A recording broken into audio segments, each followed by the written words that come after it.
Good afternoon and welcome to the 21st Annual Tim and Jane Burnett Seminar for Academic Achievement. We are glad to have you here today. For the folks who have come for the first time, for the returning people, we are glad to have you all join us. We're so very fortunate to have the opportunity to host this event. I'm Laura Edwards. I'm with the Learning Center here at UNC, and in collaboration with Carolina alumni and the Burnett family, we are so fortunate to be able to host this every year. The seminar was started by Mr. Timothy Burnett's late mother, Mrs. Juliet Davis, and her late husband, Mr. W. Burke Davis. And ongoing support has been provided by Tim and Jane Burnett. They could not be here today, but their daughter, Allison Burnett Smith, is here, and so we'd like to give her a warm welcome and thank you.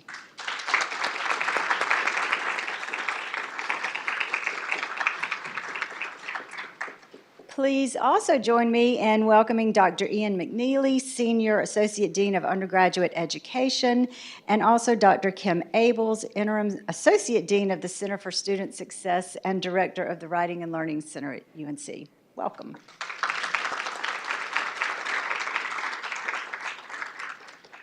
It takes the time and talents of many people for this seminar to happen, so I would like to take a few minutes just to extend my gratitude to the many people who have helped. First, the Writing and Learning Center staff. We are here today with blue name tags on. Everyone has contributed in some way, so please stand so everyone can know who you are, the Writing and Learning Center staff, and thank you.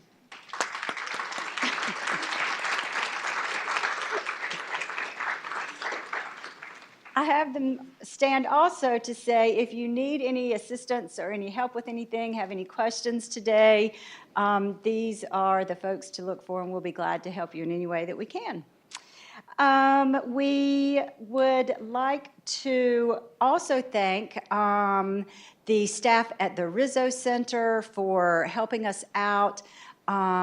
We have had lots of people here that we have worked with, and we would like to thank them. Carolina alumni has been a great collaborator. Douglas Payne and Audrey Lyles have helped tremendously, so we'd like to also acknowledge and thank Carolina alumni. We would like to also thank the Bull's Head Bookstore for being here today. We have books for sale in the back of the room, and so we'd like to thank them. For some housekeeping items, on your seats there are some index cards. If you would like to submit questions for the Q&A portion, feel free to write your questions down on those index cards. At the break, we will collect those, and we will have those available for the Q&A part of the session. We also have a big online audience today, so welcome to you. For the online audience members, if you have questions, please submit those through the Q&A function on the webinar. We will take a break at around 2 o'clock for about 15 minutes. There are refreshments out in the hallway, so please help yourself and enjoy those. Okay, so the Burnett Seminar allows us to bring the latest information in the field to people who deserve to hear it the most: neurodiverse teens and young adults, their families, and the professionals who work with them. The seminar has afforded timely information given by experts to students, parents, educators, mental health and other professionals, grandparents, UNC alumni, and to so many others worldwide. This year, we are thrilled to have Dr. Russell Ramsay as our seminar speaker. Dr. Ramsay is a licensed psychologist specializing in the assessment and psychosocial treatment of adult ADHD. Before retiring from the University of Pennsylvania in 2023 to start his independent virtual psychology practice, he was a professor of clinical psychology and co-founder and clinical director of the University of Pennsylvania's Adult ADHD Treatment and Research Program. He has served terms on the professional advisory boards of several ADHD organizations and is on the editorial board of the Journal of Attention Disorders. He has lectured internationally and is widely published, including 6 books on adult ADHD.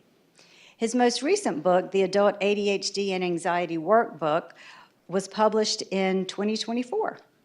His patient guidebook, The Adult ADHD Toolkit, has been translated into Spanish, French, and Korean, with German and Chinese translations in process. The toolkit is a recommended self-help book by the Association for Behavioral and Cognitive Therapies. Dr. Ramsay is a CHAD Hall of Fame inductee. Please join me in giving Dr. Russell Ramsay a very warm welcome.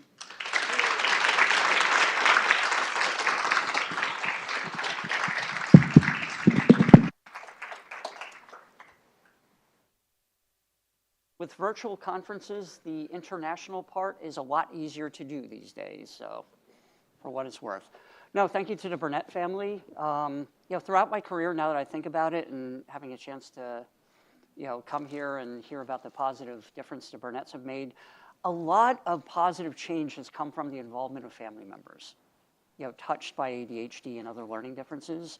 So that's an important grassroots understanding, and hopefully from those grassroots, there's still more misinformation out there to deal with, but just want to acknowledge the role of loved ones and the educators and everybody else involved, and probably here, somebody touched by ADHD and maybe ADHD themselves. So in terms, oh, there we go. All right, just any financial disclosures in case you see any bias today. I do not have any relationship with the pharmaceutical industry.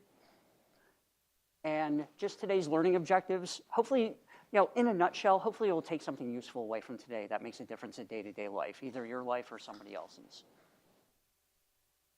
And the slides will be presented in the same order as the handouts. There may be some, I don't think too many differences, just maybe taking out some to save you some printer ink if you take them out. And some I'll just touch on briefly, but they're there for takeaway resources that you can use later. But why is this topic important? Why is adult ADHD important? Because I think it's often still dismissed out there as a nuisance, questioning the validity of the diagnosis. Okay. Should I just keep chattering on? Oh, use that one instead. All right. Thanks.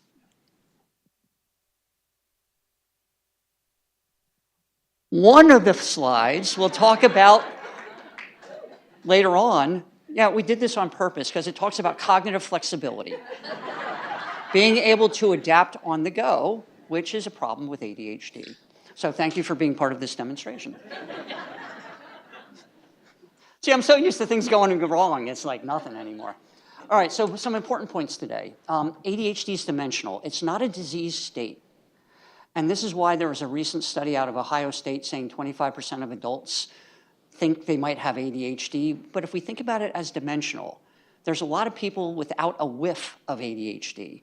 Some people who might endorse a couple symptoms, but that's I won't say trivial, but probably not anywhere near something that somebody would seek out a professional for. Once we get up to about the mid-range, if we're going with the 18 official symptoms, well, there could be something going on there. Maybe people struggling, maybe sub-threshold, which is important with dimensional.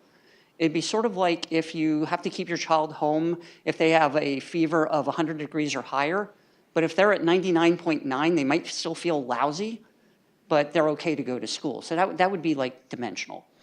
There are subthreshold presentations. You can endorse many symptoms of ADHD without having ADHD because the symptoms causing impairment is an essential part of the diagnosis. Like everybody has discretionary time and money to say, I'm going to go in for an evaluation just for kicks, and I'll get on the waiting list and just do it for kicks.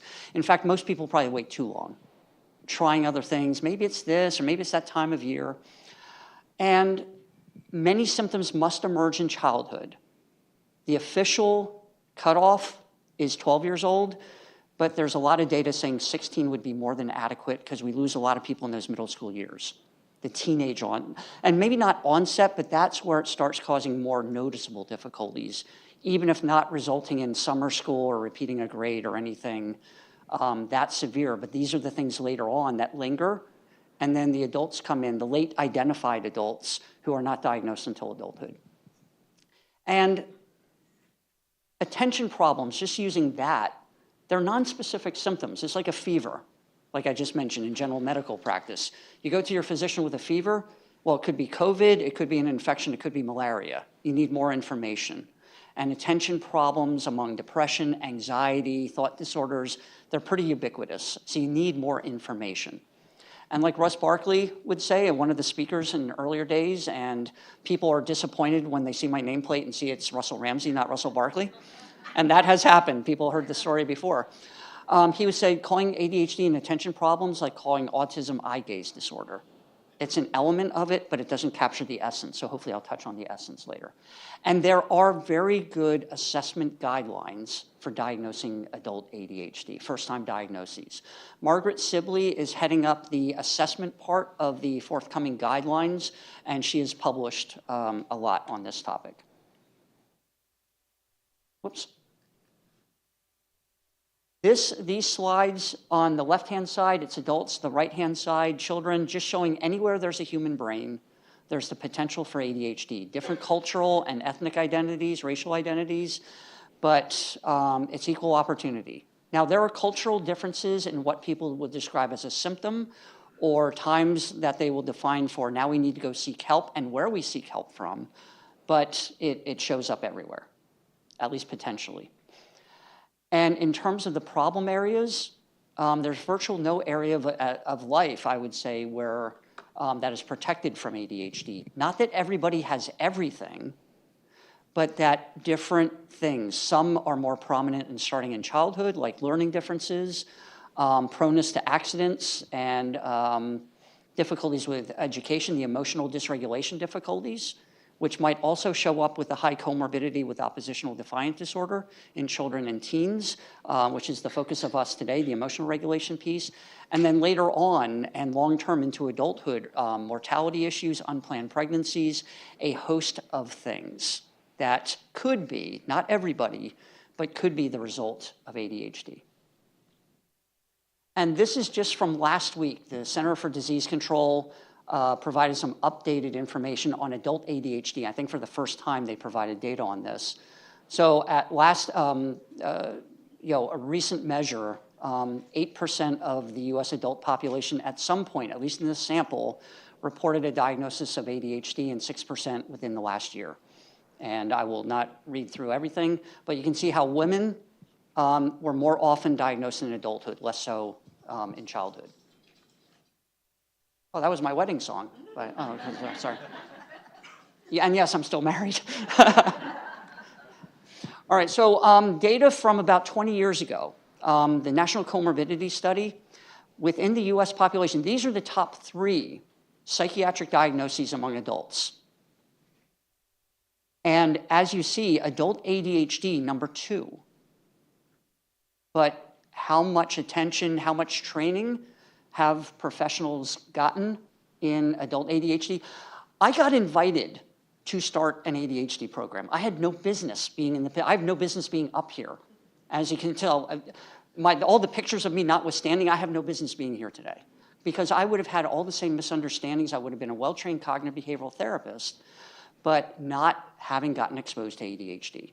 And that's an essential part of treatment. And if you think those are antiquated data, now apologies, for some reason I couldn't center the chart, so I just had to go with it. This is from 23 and 24. So again, still number 2. Now this time anxiety and depression have switched, and you could look for other numbers and it might be different, but ADHD is in the top 3. So imagine going to your family doctor and they said, diabetes, I didn't get that in med school. It's not like, oh, that's not my specialty. It's, I didn't get that topic. What is that? Tell me what tell me about diabetes. And this is coming from, and I put the citations if you want to fact check me, and at least in this study, that was the number 2 presenting issue in medical practices. And imagine if your practitioner said, yeah, this diabetes thing, you know what, they're selling a lot of drugs. Is that a big pharma company? Now, skepticism is important. That's why I give the citations up there and the disclosures. It is important. It's part of the scientific method, but there are some things that, with enough validation and valid treatments, they're important to recognize. So that's my Stephen King horror story. So like I mentioned, the Barkley quote is like calling autism eye gaze disorder. And the A and the H, they're not wrong. There's an official list of 18 symptoms of ADHD. And they're not wrong, they're just incomplete. So what is the essence of ADHD? Pretty much what I and others would say, and Tom Brown probably said this, Ross Barkley probably said this, other people you've had here before, it's really a problem of self-regulation. How efficiently do you do what you set out to do? Not any sort of contributing to the gross domestic product, having to get a master's degree, whatever, just that right of self-determination, follow through and coordination with things that you want to do, how you want to be. Yes, at school, at work, in relationships, just on your own time. Self-care and well-being overall, however you define that to be. So, if pressed, this is my definition. ADHD is a neurodevelopmental disorder or syndrome of self-dysregulation, the chronic delay in the onset and efficient employment of self-regulation capacities and skills, which results in the consistent inconsistency. I know I can do it, but I don't know if I will do it when I want to or need to do it. So it's not all or nothing. It's not a total absence of self-regulation skills.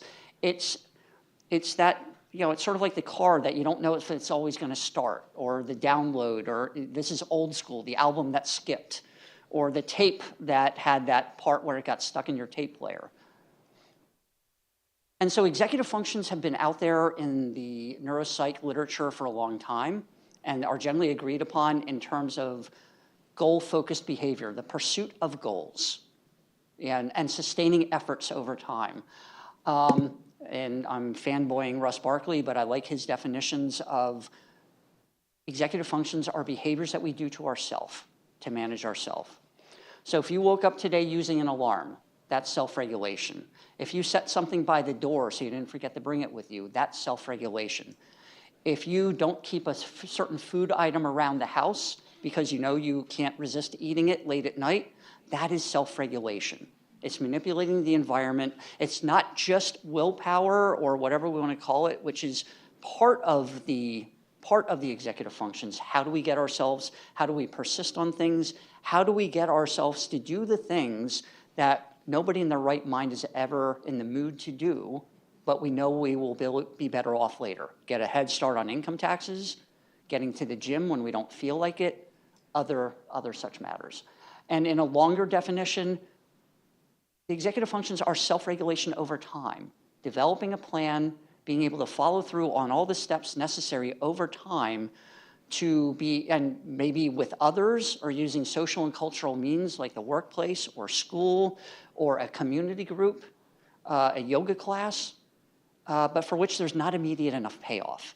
And using this definition with a man who completed an evaluation with me, he slapped his knee and he said, "That's it. My boss always tells me if he needs it from me in 10 minutes, I deliver it in 5. If I have 2 weeks, it takes me a month. Because 10 minutes, it's diffusing a bomb.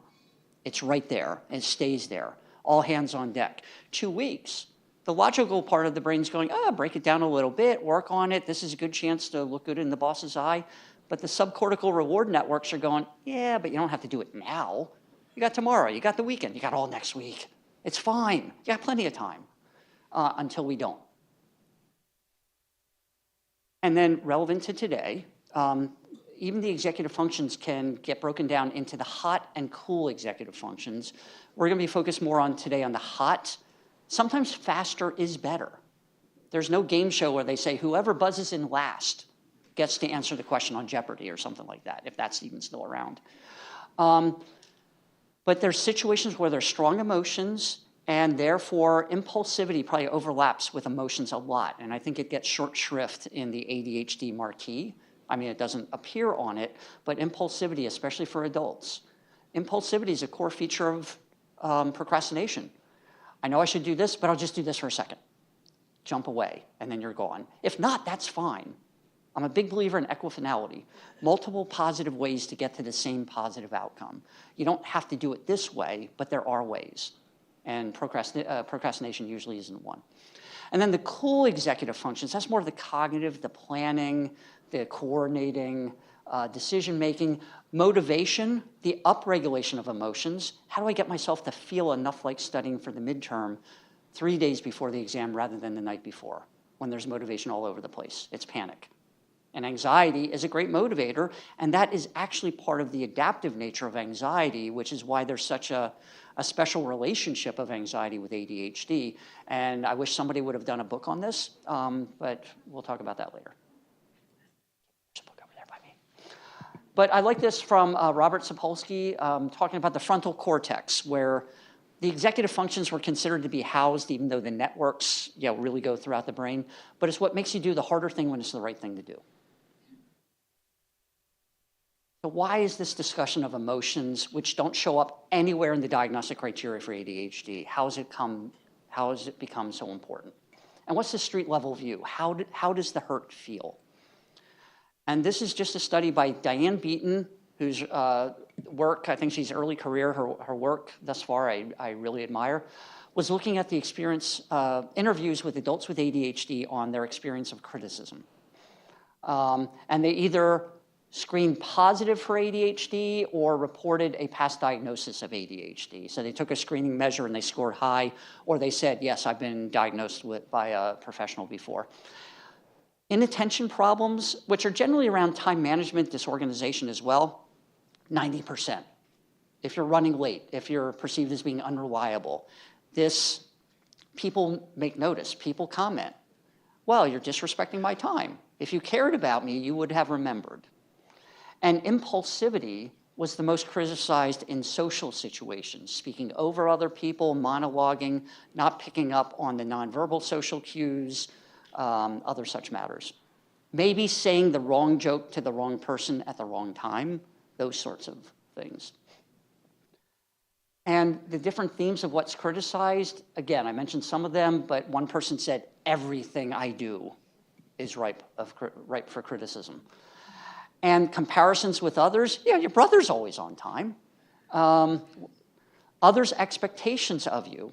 And some of that is part of our social factory settings. Somebody sets an appointment with you, they're expecting, but there might be other ones, such as if you cared, what people might hear in couples therapy, well, if your partner cared about you, your partner with ADHD, they would remember, or they would have done this, or they would pay the bill on time, or whatever, which is still important stuff. There still is a responsibility for coping, but the attributions about an action or inaction that is not what is desired. Sure, if I'm flying home tomorrow and the pilot is late, I'll be annoyed, but there are many other things where the expectations, there's ways to modify or mediate our expectations within reason and be more understanding. And also for the individuals, the criticisms alter their view of themselves, and they're more sensitive, and maybe starting to withdraw. And in the last line there, the benefits of having people in their circle who understand them. And that's the benefits of a learning center, specialty programs, where you can go there and say, people understand it when I say, I'm having a hard time getting started on the paper, or this isn't making sense to me, or I'm having a hard time getting started studying.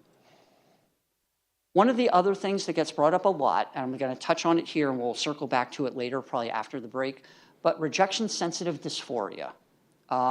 Dr. William Dodson, a Colorado psychiatrist whose work I respect, this is pretty much his wording.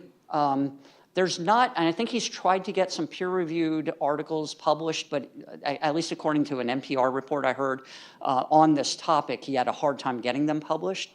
But he's been, he's put enough out there and has been very helpful to a lot of people. But looking at this proneness for that oversensitivity, nobody likes feeling rejected, but part of it, you didn't make the team, you didn't make the theater production, whatever. Some of it is part of day-to-day life, but we're usually talking about, like some examples from interview studies, somebody commenting, and this could be an apartment roommate saying, oh, we're gonna have to run this dish through the dishwasher again. It didn't come all the way clean. Oh my gosh, they hate me. They don't think I know what I'm doing. Or other such matters like closing a window because it's getting cold outside. Oh, how could I miss that? And it's usually not like, oh, this just came on out of the blue. It's usually from a series of past experiences like that. Handing in homework, having to drop a class, failing that class because you forgot to submit the paperwork to drop the class in time. So it ends up as a failure on your report card, and then critiques that come from that, including stuff like, oh, we notice here your school record, and it's not like this other candidate we have, and that was the deal breaker. So I've used the analogy that ADHD feels like food poisoning. And what do I mean? Not literally, but something good is tainted, or something that you're told is good. Well, education is good. You get to go to this great college. Much better than Duke and NC State, which my book sales for those campuses just went way down. They're going, what's the return policy on these things? But it's aversive. It has negative effects on the body. So something that's good, like that mushroom pizza, the sushi that you typically like, then all of a sudden, and your body's having a response, including emotional, to take steps to expel the toxin. So that's something important about emotions. They give us information, including and especially the unpleasant ones, but it can be based on misperceptions. But then the good thing is now associated with those aversive feelings, like school, learning, even later on, reading a book for pleasure. Oh, I want to read the biography of my favorite musician or athlete, but oh, reading is so hard. Not that you have to do it. So what happens next time you're presented with the good thing? Hey, you got through this class. Now you get to take organic chemistry 2 as a reward. What happens? And yes, I tried to find an appropriate vomiting emoji or something, but I'm just going with this. Because, you know what? Vivid examples, people remember that stuff. So, but let's get at a mutual understanding of what are emotions. So first, the premise is ADHD is neurodevelopmental syndrome. So it's usually with somebody from pretty early on, if not day one. There's a genetic predisposition. It's akin, not exactly the same, but like a temperament, a setting, if you will. It's a performance problem, not a knowledge problem. I tell my clients, if we're talking about procrastination and all I bring to the table is, you know what? You really need to start earlier. Please pay on the way out. Sue me for malpractice, please. ADHD is an implementation problem. How do I put what I know to use when and where I need to use it? Emotional self-regulation is an executive function. And it can be very positive. The upregulation, like getting in the mood to do something, like motivation. Also the downregulation, self-soothing enough so that we can follow through on things, like the stress that we encounter in day-to-day life. And emotional discontrol in studies of what are the most discriminating factors in identifying adult ADHD. Inattention and executive functions were not one, hyperactivity, impulsivity, and then emotional discontrol. Those were the 4. So emotional discontrol was a core aspect of identifying adult ADHD, even though it's not in the official diagnostic criteria. And I mentioned about upregulation, downregulation, frustration tolerance, reducing anxiety, as well as impulse control, core feature of procrastination, which I mentioned. So emotions are valenced or emotionally charged reactions to the situation. How positive or negative do we feel? A quick read. And this is tied in with our homeostasis, the body's set point. So you feel lousy, like I said, keeping the child home from school or you stay home, that's a signal that lets you know the body's working, something's going on, take a rest. Or if there are opportunities that we have, oh, there's a lecture I want to go see, or this is a nice day, I want to go out for a bike ride or a run. These are also ways for the body to pick up on opportunities. This is also known as approach or avoidance, the positive things we move towards. And there's probably some positive inhibitions, like, oh, I don't want to take seconds on dessert or something like that. Or I want to, but I'm going to inhibit that wantingness to say I'll feel better later if I don't. Anybody thinking about dessert right now? Yeah, you're welcome. Emotions are a mental state. Feelings are the bodily sensations associated with it. So it's the brain picking up on the environment, internal and external, and then the feelings help guide behaviors or inhibitions. And they're part of that homeostasis, and they affect and are affected by your life experiences, because that's where we learn. That's the same thing that makes us feel nauseated when we're we identify the food that we didn't eat or that made us sick before, and also our interaction with learning, other people, other people's reaction to our ADHD features, including the rejections, including, even though people might not intend it, the eye rolls, the heavy sigh. Okay, so you're gonna have to take a summer class before you graduate. Okay, yep, your mom and I are fine with it. Little things like these things get picked up on. And I'm not saying none of us is perfect. You know, a parent is a great treatment for perfection. But we're talking about over time and in repeated situations and circumstances and different degrees, you know, of connection. And the thoughts that we deal with in cognitive behavioral therapy, the therapy approach which I and others have studied for adult ADHD in practice, often are putting words to feelings, because we're feeling beings before we're thinking beings.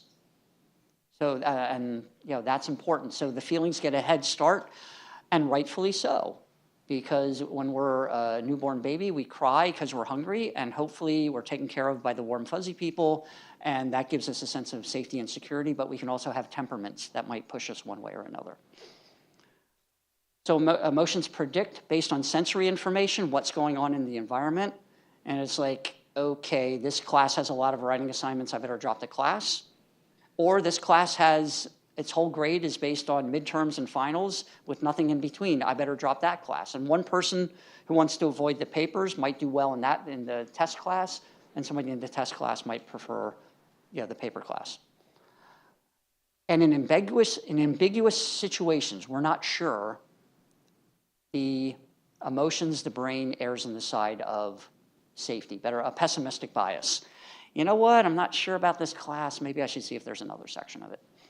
And this goes back to the capacity for emotions allows for them more flexibility in adapting and processing context, which, and this is what I was jokingly referring to before, is the flexibility emerged as the number one mediator of psychological treatments, meaning that it is what has been found to make a causal difference in improvements, followed by mindfulness, not necessarily mindfulness exercises, but mindfulness, and then dealing with dysfunctional thoughts. And specific to looking at adults with ADHD and emotions, there's the emotion impulsiveness, the reactivity, and it's not necessarily feeling them stronger than others do, but just that they come in quick and hard, unfettered. So that's one level. They come on quick. And then with the deficient emotional self-regulation, the down-regulation of being able to deal with them once they're on the scene, that is also more difficult. So they have longer to metabolize and hold sway, and with impulsivity, acting without thinking, or maybe impulsive inhibition, not acting when one should, not taking advantage of a situation. And like I said, motivation, the inefficient upregulation. Motivation in executive functioning terms is the ability to generate an emotion about a task in the absence of an immediate consequence. I'll say it again because people usually like that, and it is in Russ Barkley's ADHD and the Nature of Self-Control book, I think almost verbatim. Motivation in executive functioning terms is the ability to generate an emotion about a task in the absence of an immediate consequence. Being able to shift your feelings enough. It doesn't mean that we forget the stress, that we just got a call from the mechanic that our car needs a new transmission and we're not sure whether to get a new car or have the repair done, or that you get a midterm warning on a class. It'll be there, but being able to, in a healthy way, compartmentalize it enough so that you can follow through with your class, follow through with your day at work, and then address the other issue, which requires being addressed. And this is where the capacity to feel that stress or the feelings that we have about it are helpful, because it makes us follow through, hopefully in a timely manner, but not having them overrun us in the course of our day, where now we have two problems. I missed a class and I have to get notes and I'm not good at that, or I'm behind on work and I don't know when I'm going to catch up.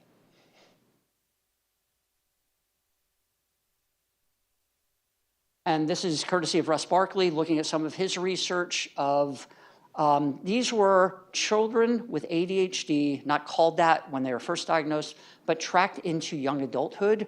So The red would be persistent ADHD. They had it in childhood and consistently have it in adulthood.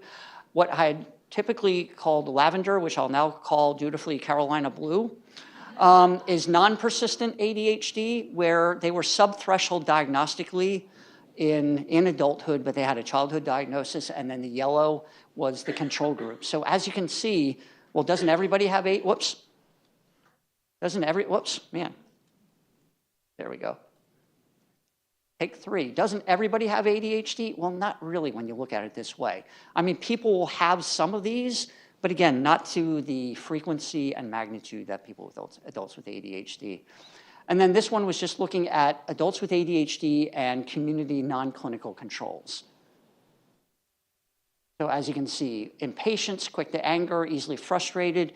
It's not necessarily big explosions, but it can come up in a lot of ways. Impatience and leaving early or saying the wrong thing, quick to anger or get upset.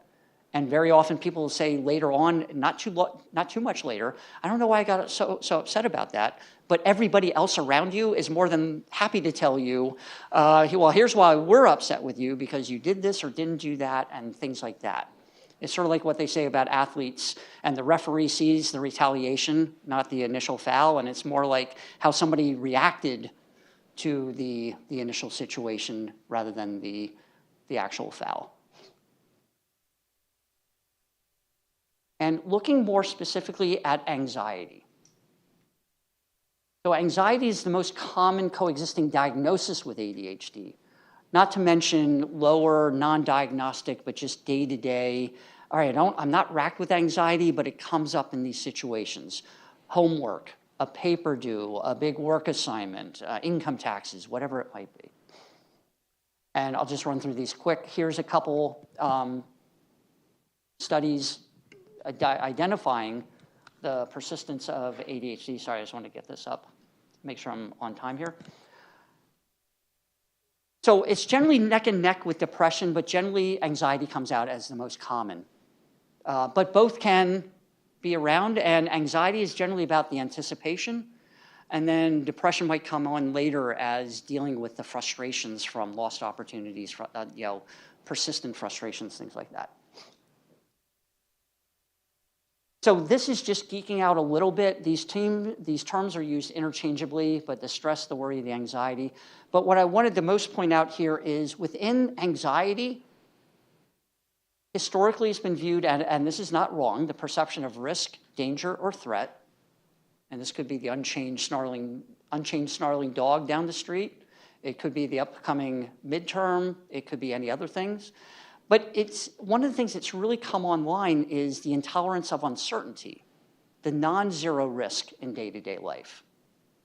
So yes, it is statistically possible that the student you're sitting across from might fail the exam or not get a good grade on the paper or something like that. There's no guarantee. There's things you can do to nudge the stats in your favor, show up for class, study, get a head start in the paper, use the writing center, things like that. But there's still that risk of, well, what if? The nature, usually the first 2 words in a worry statement. So those are all possible. Stress is just our reaction. Now we usually use it for, I have all this stress of all the homework I have to do.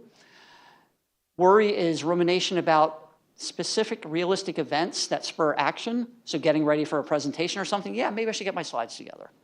And that's the adaptive nature of anxiety. In fact, there's a concept, it didn't have a lot of legs, but defensive pessimism, where it would be worried about, oh my gosh, what if I'm not prepared? What if I'm not prepared for Thanksgiving, whatever the case may be, that could actually be harnessed in a positive way, more than just, I forget what the term was called, but just optimism, where it's like, oh, it'll all work out without any planning. There's a healthy middle ground, and it was sort of how this defensive pessimism could be used, not excessively reined in, but used in adaptive ways. But then the anxiety is about something upcoming, and the fear is, all right, I'm anxious about my flight tomorrow.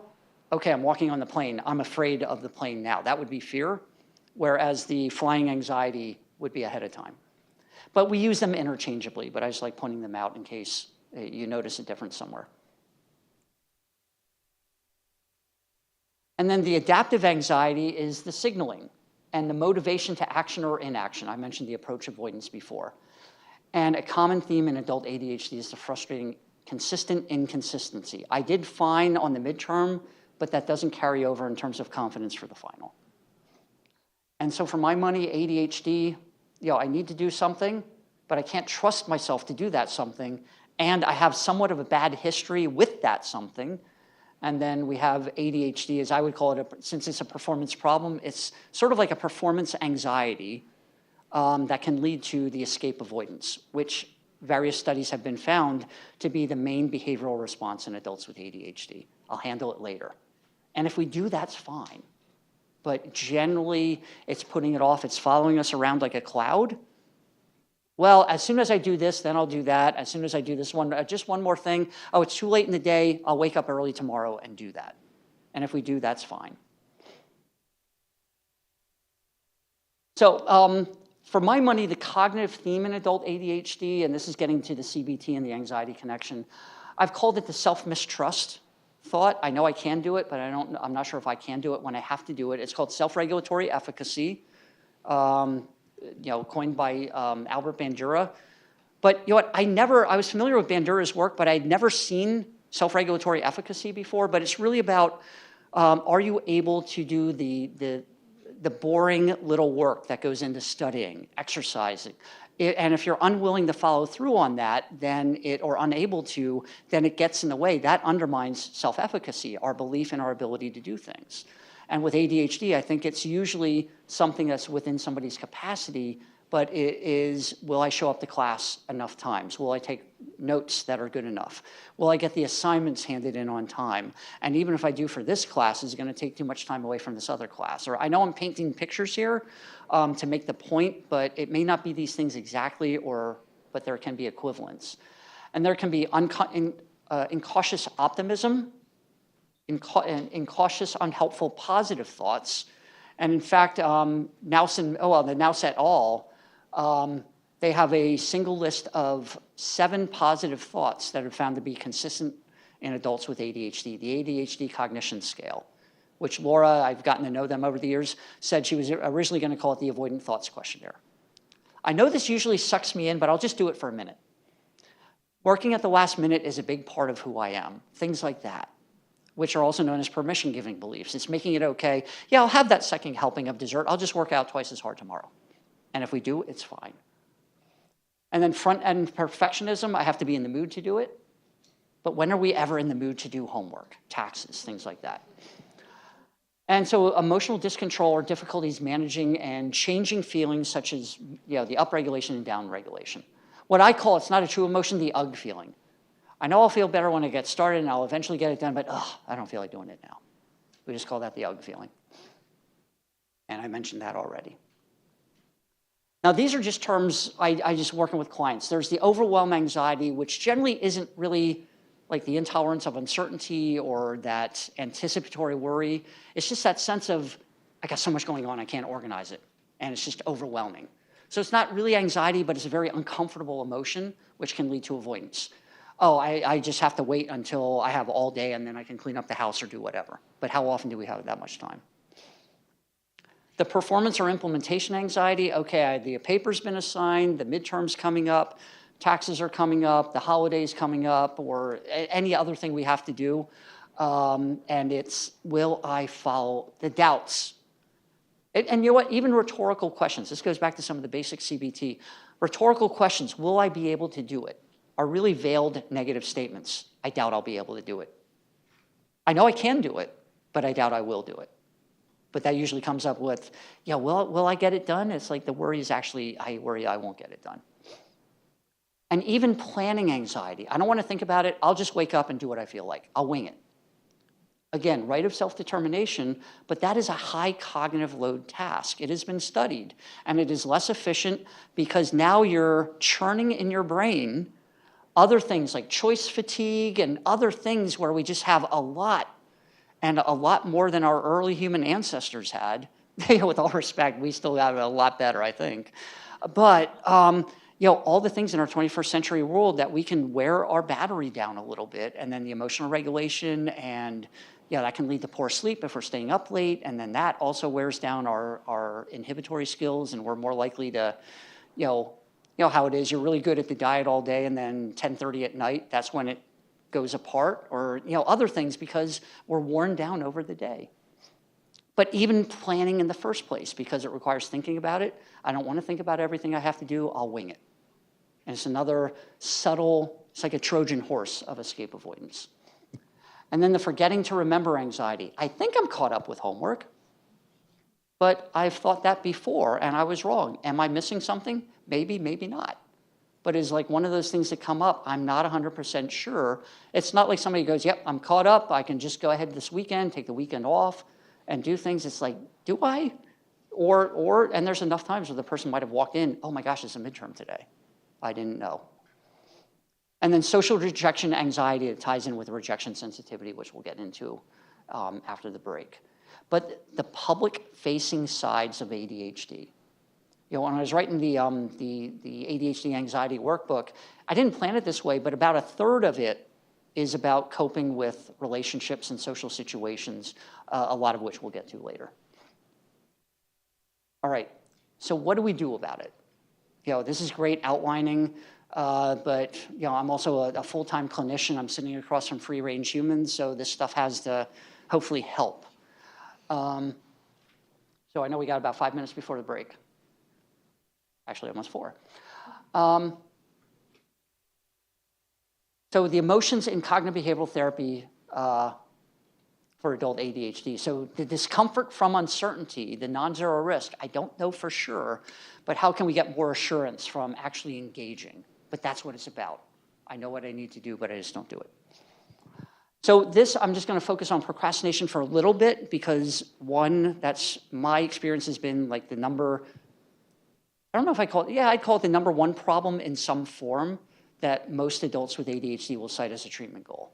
Now, it might come from lack of planning, which gets in the way of getting to things, or it could be I make great plans, but I don't follow through on them. So I mentioned two that we'll highlight more later, but with the main cognitive themes I mentioned before, and this is just my clinical hypothesis that the self-mistrust, it's not a formal belief in cognitive behavioral therapy, but I make the case for it. How do we define task in doable, actionable terms? And also the reframe of enoughness. Well, even if I don't have as much time as I would like, I have enough time. I'm not totally focused, but I'm focused enough to work on my homework for at least 30 minutes or something like that. Breaking the large task down into small steps, what our grandmother would tell us to do. And she wasn't wrong. But how do we actually do that? The behavioral modification, and this is also the development of habits, use of the coping skills, engagement. What I sometimes call, how do we touch the task? Pick up the textbook, open the dishwasher door. I say, if I put air in my bike tires, I'll take my bike out for a bike ride.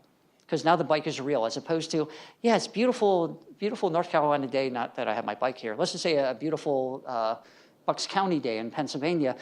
Yeah, but I gotta go all the way down in the basement to get my bike. All the way down the basement. If I can't walk down the basement stairs, I shouldn't be allowed to ride a bike on the street. But this is what we think. Yeah, you know what? You've been working hard. You just got back from Chapel Hill. Like, yeah, tomorrow, which is fine if it's right of self-determination. But tolerating discomfort and emotional labeling, granularity, willing versus now all these work together because that's also tied in with like putting the air in the bike tire, picking up the book. Opening up all the envelopes that say important tax document enclosed. Now, you might not do anything else, but you didn't procrastinate. But now you're more likely to go, well, let me put my name, address, social security number in the TurboTax, or I get no money from TurboTax. Probably give a lot of money to TurboTax, but the implementation, and this is a very specific set of if X, then Y statements. Peter Gallwitzer and his team over the years, and this shows up in every book I read on willpower, Walter Mischel's marshmallow test, in terms of how do you actually put plans in place. It's sort of what I do with the bike. If I put air in my tires, then I'll go out for a bike ride. If only children with ADHD have been studied with this, lab-based studies, but it would be things like, if I can sit down at my desk, then I can work on my math homework for 10 minutes. Stuff like that, which isn't It's nice because it's very portable, it's concise, and we're just trying to change the ratio. Not do it all the time, but do it enough that we stay on top of things.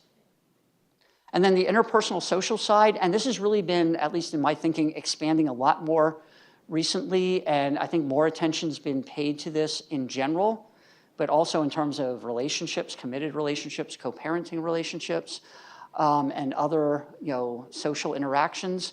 But defining your role, and it's sort of making, this is why I lost my job at Hallmark, but making relationships behavioral, actionable. Define your role. It's a series of tasks. How do I fulfill this role? It could be picking up the kids from daycare, picking up your partner from the train station. What are things that I can do? Being on time with a report for work or school, keeping a learning center appointment, breaking it down to what are some things that I can do that benefit me, but also benefit the relationship that I have here with this other person, be it a counselor, a tutor, a teacher, a partner, a child for parenting. And this also involves asking for and accepting help, and what I'll talk about later, using your social capital. It's not just the defensive, I have to be on guard and deal with my ADHD all the time. It's asking for help. Can I have an extension? Can I have an accommodation? And using strengths in the relationship that can build up the connections, what I call the currency in relationships, that, all right, even though I run late, here's what I do bring to the relationship. Here's why there may be a trade-off, and that's part of the assessment of managing the relationships, but it's not just this one down position, which I hear a lot of people, and it's sort of what built this up. One gentleman I was working with said a friend of his owed him $50, but he said, I can't ask the friend because I'm always running late. And I said, well, but that's different. Running late's one thing, but now you feel you're not entitled to the $50 that you're owed. And that got me thinking about there's almost like this ADHD penalty. Now there's an ADHD tax.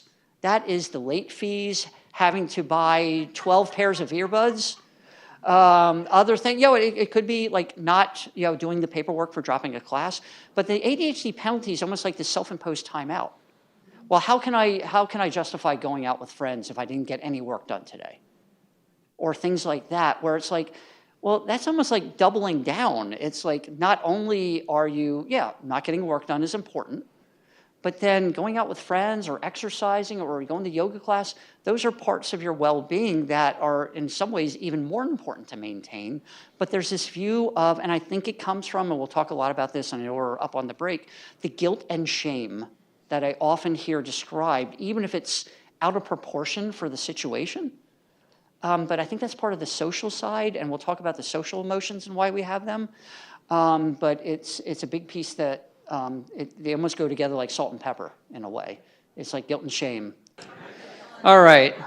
You know what? I was talking about those if X then Y strategies. One of the ways it's also very helpful is coming back off of a break. And this could be if you're working on something. Okay, if I read the last 2 paragraphs I wrote, then I can keep working. Or if I refresh my coffee and sit down, then we can get restarted. So, all right, here we go. That worked. See, it works. It works. All right, so coming back to this, let me just do that. And so we got another little bit, then we'll go into questions and hopefully answers. All right, I love this quote, and it's about a lot of the interventions are about taking a pause.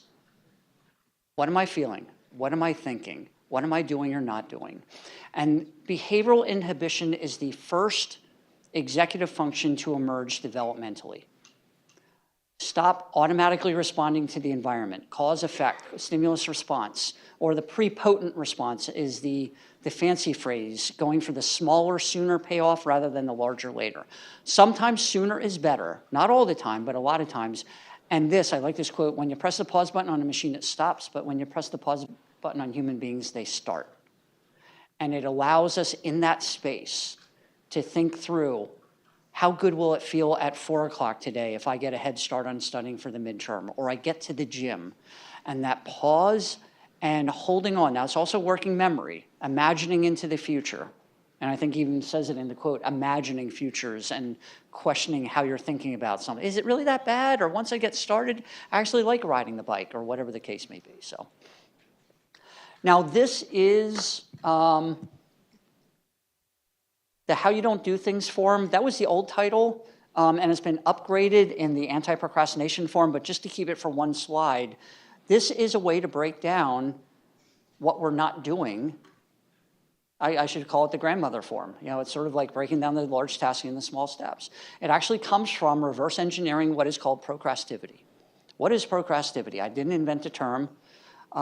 Using the hard-hitting scientific references, as much as you can believe Urban Dictionary online, it's been around since about 2010, but it refers to avoiding a higher priority task, doing taxes, with a lower priority but still necessary task or chore.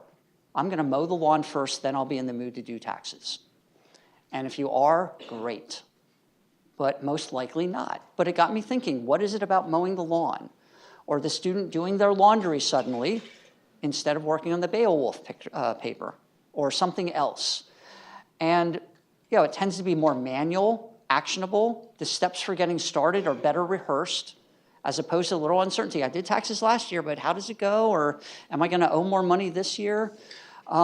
Clearer maintenance of progress. Okay, your lawn's probably not going to grow up behind you as you mow it, but you might find in taxes you're missing something or farther behind. Maybe not, often not, but that's the thought, and more specifically, the gut feeling. And there's a clearer sense of getting done. The lawn is done for the week. But then taxes, it's like, okay, I made some progress, but I still have more to do. And that's like getting back to it. So a lot of this is turning those into questions and items that you can specifically do. Oops, how did I do that again? All right.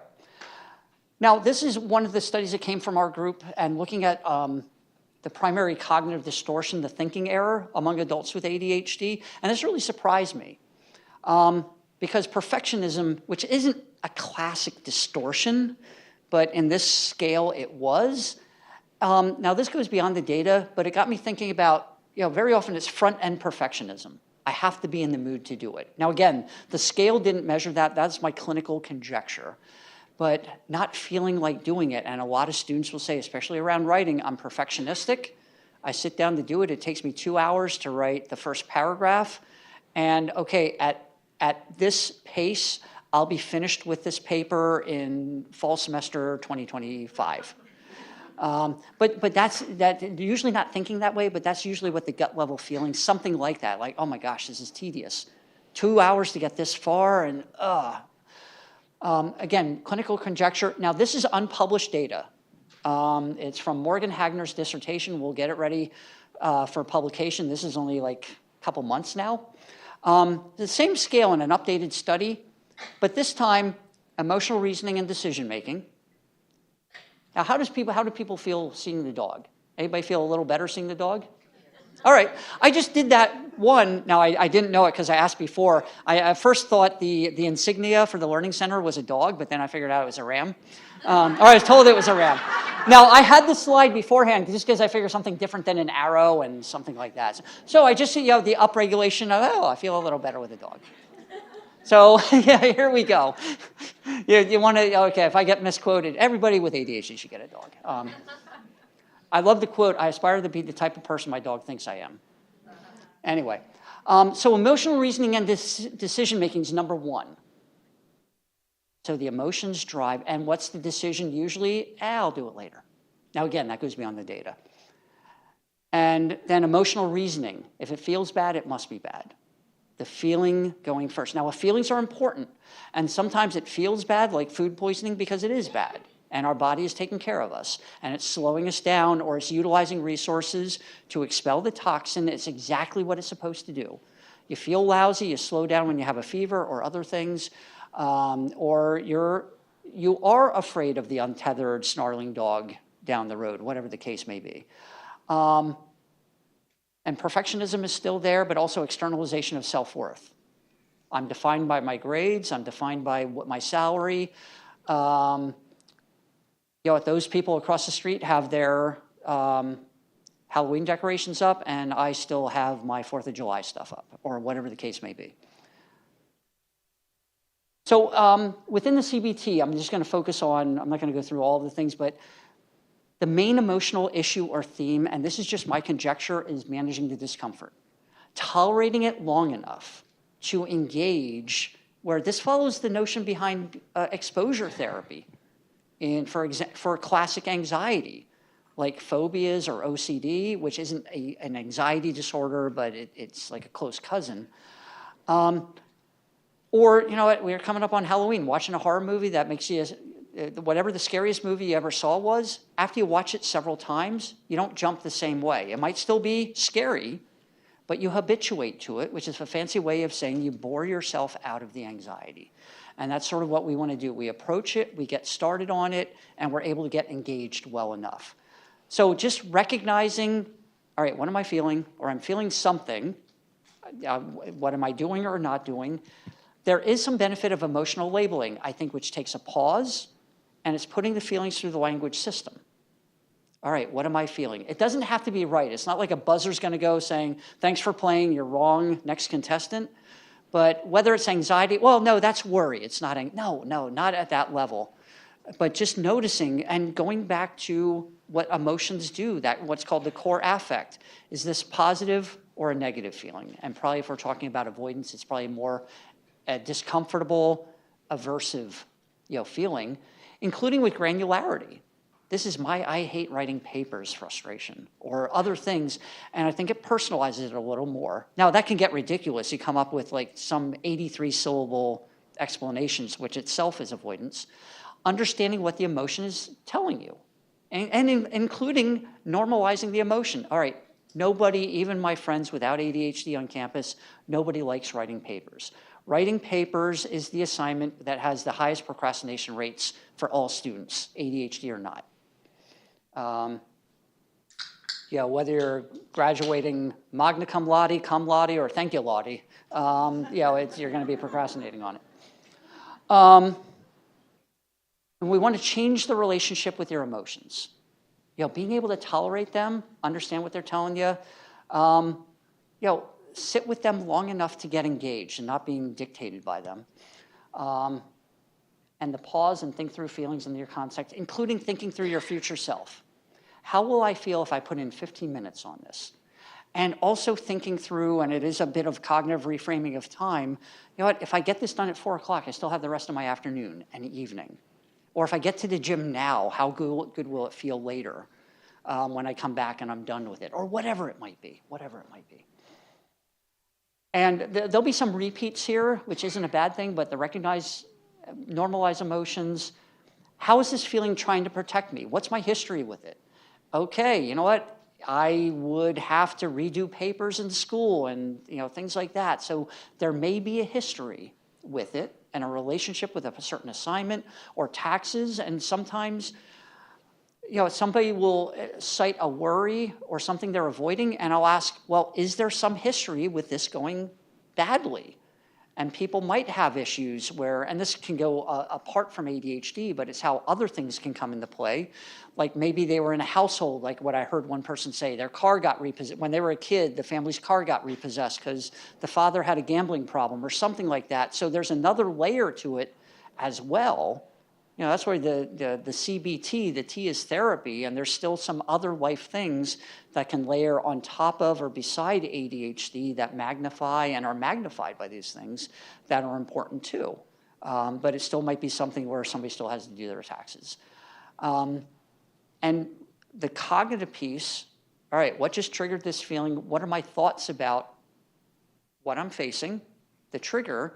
And also, what are my thoughts about my feeling? I shouldn't feel this way. I should be over this by now. Or, the emotional reasoning. If it feels bad, I can't tolerate this feeling. I'll come back later when I feel like doing it, when I feel better. Or you're going to feel better right away. But unfortunately, that keeps reinforcing the avoidance. What are my options? What can I do to manage this situation with the feeling that I'm feeling that might help make it better? All right, if now I'm at home and I have to figure out the transmission, let me sit with my partner, my spouse, and talk about what do we want to do? Do we want to have the repairs done? Do we want to, shared problem solving? Do we want to put down money for a late model used car? Even, and this gets more at like sometimes the shame and the guilt, but other things, what percentage of this, and this comes from David Byrne's book, Feeling Great, He had the multi-million bestseller Feeling Good. And so this is a recent update on it, just classic cognitive therapy for depression and other matters. But what percentage is helpful to keep? And even like a morsel of guilt can sometimes be, well, I take responsibility for myself. So this wasn't my responsibility, but I had a guilt reaction. Well, that's me looking for, okay, did I do something? But I didn't, so okay. But I like knowing that I take responsibility for myself. And that can also be what might be some positive adaptive aspects of this feeling. Like anxiety, it also drives us to get started. And that's why exposure, I think, now there can be exposure for something we're afraid of, but for things that we can take action on, like doing homework or other things, there's a more immediate cause and effect where you will most likely feel better. It's still homework, and it's not fun, but there's this quote, it doesn't have to be fun to be fun. It can be rewarding. It feels good getting it done, and it's not like, okay, I agreed to work on my homework for an hour, okay, 59 minutes of aversion and struggle, and the 60th minute, I feel better. Well, no, even getting started, the 2 or 3 minutes in, then it's like resignation, which is motivation. Oh, all right, I might as well do it so Ramsay doesn't ask me about it in the next session. That's motivation. And it's probably more like, okay, I'm started. It's like Tom Hanks in the movie Castaway paddling out over the wave and finally getting off the island. Now, he was also paddling out to certain death, so let's not let facts get in the way of a good example. Grounding in the here and now. There's that 5, 4, 3, 2, 1, and I always get the order wrong, but 5 things I see, 4 things I hear, 3. Just cycling through your senses, and it is a bit of healthy distraction. Not distracting, like not thinking about it. It's expanding and getting back in the here and now. It could be, feeling the arms of a chair or something like that. There's that phrase, it's probably become an overused cliche, but leaning into it, but just sitting with it and noticing it, not acting on it, either doing or not doing something, just giving enough time to, figure it out. Reframing the feelings is I'm having the feeling of anxiety rather than I'm anxious. And these are a little bit of distancing and other things. Opposite action comes from dialectical behavior therapy, and somebody I was speaking with about this is Scott Spradlin, who I mentioned, his existing book on this, and he's working on a book about dialectical behavior therapy principles used with ADHD. So that's why I got mine done so quick, so I get it out before his. No, I've gotten to know him over the years, and I'm going to write the intro for his book. But no, I think the DBT has a lot to offer, and Alexandra Philipson in Germany long ago had adapted dialectical behavior therapy for adult ADHD and had a manual and a wide-ranging study in Germany, and the manual's in German, if you're interested. But things like opposite action, like if you're feeling frustrated, doing a half a smile, or just changing the body a little bit. Now, this can get oversold on some of these TED Talks and things like, stand up and have good posture and change your life, and I'm exaggerating a bit. But any opposite behavior, which also the brilliant do the opposite of what you're thinking. Instead of tuna salad and being intimidated by women, chicken salad and going right up to them. Anyway.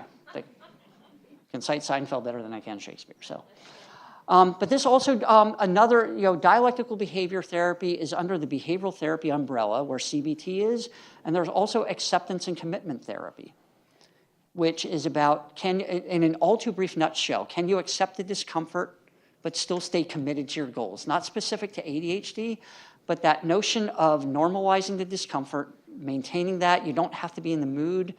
But that you're willing to do it even if you don't want to do it. Just want to make sure I keep my timer here. Mindful recognition. There are mindfulness-based approaches for ADHD that have some evidence. Lydia Zylowska and John Mitchell up at that lesser University of Duke have published it and have evidence behind it. But even if you don't do that, just part of mindfulness is the pause. That might be the secret sauce. I think it's more than that, but if nothing else, there's that, let me notice what I'm feeling without changing it. The changing feeling does not have to be a precondition for action. But it's uncomfortable, but taking the pause and sitting with it, feelings always change. I was reading a book about a lot of books about emotion, but one had the account of an expert in panic disorders, panic attacks, who said, I've never seen a panic attack because by the time the people get to my office, it's over. But that's the thought. This will never end. It always changes. So even acknowledge the emotional labeling, the willing versus want, and, oh, by the way, grandmother rules, good health practices, getting enough sleep, what you put in your body, those, and managing technology use, which is a big thing, can be important.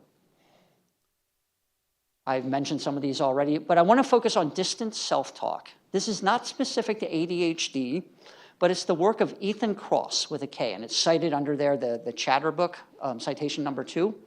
And I was familiar with his work before, and it's been useful with emotional regulation and with task initiation. So a couple things we're talking about here today. Distant self-talk is talking to yourself by name or as you, or anything other than first person, other than I.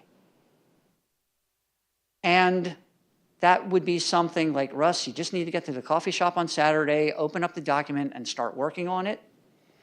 Or, you know what, you always get stressed before writing assignments in school, and you never think you're going to be able to write anything. Everything's not going to be any good, but you can get to the library, work on it for an hour, or write at least 100 words you can at least get started.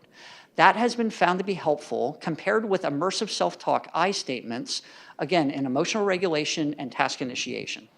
It has not been studied specifically with ADHD, but I bring it up and a lot of people say, I do that. And it's probably a variation, like I'm not the handiest guy in the world. Like I told my wife she married a guy with a lowercase y chromosome.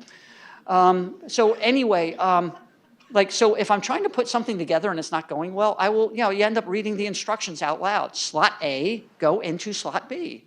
But I think what it's doing is, speech is a behavior. It's taking action. And with humans, speech, this is manipulative. We're having this discussion before.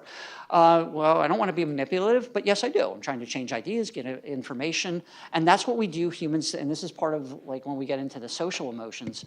Anyway, but with distant self-talk, now this goes beyond the data. 1, there's a pause. Okay, then 2, putting it through the language system. I have to say the words. It's motor. It's action. It's also going through the auditory system. We're hearing ourselves say it. Now, this really goes beyond the data, but many people with ADHD will tell me, I could be a great coach. I can tell other people, I can talk other people through what they need to do, but I don't follow it myself. Well, maybe there's something about putting it in the you language where there's a little more sprinkle of compassion in that, where we hear it as you, even though the you is you, as odd as that sounds. But that could be wrong, but it just seems like there might be something in it. And just taking the time, and again, that pause, I think, helps a lot. All right, so emotions are social, and the social is emotional. All right. The teen brain has more synapses in the frontal cortex than adults, but it's part of the pruning, because even though there's more isn't better. All right, I know I'll get... It's sort of like college administration. There are so many different offices and so many people that have to sign off on something.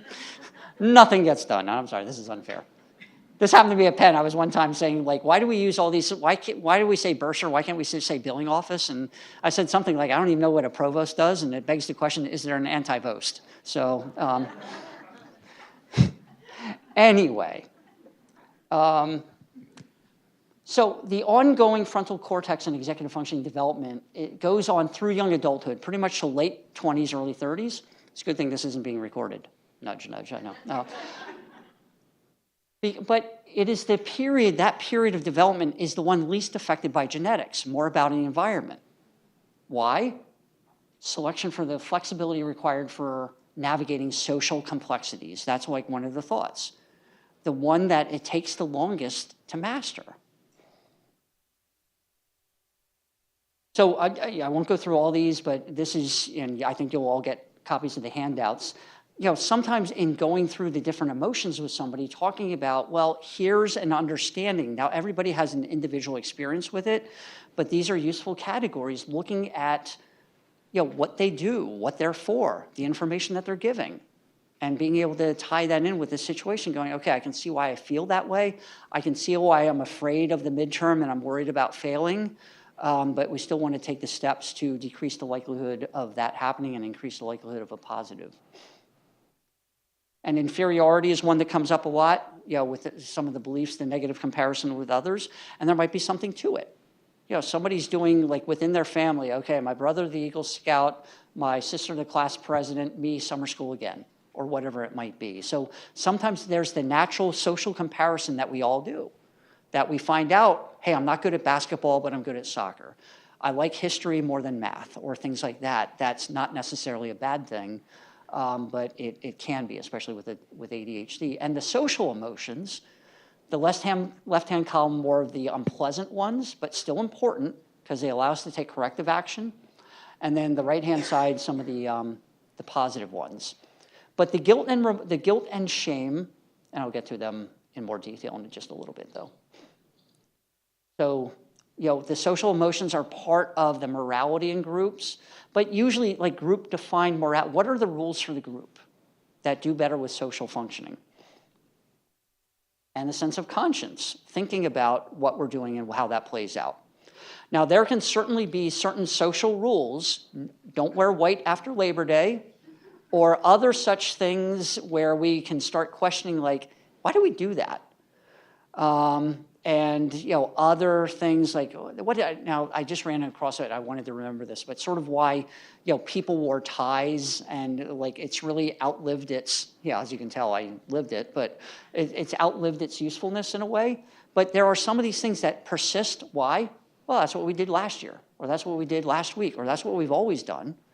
Some things are tried and true, but other things may be, do we really want to? And in this age of neurodivergence, that's like one of the things we're in a good way, questioning and reevaluating, but there will be some things, drive on the right-hand side of the road. Not bad in the US. UK got it wrong, but they'll figure it out. Yeah, kidding. All right, so guilt has to do with concerns about how your actions affects others. But I've also heard it seen as, because there was one title of a section in a book I was reading where at least Western societies are guilt-ridden but shameless. That guilt, in this person's take, was falling short of personal standards.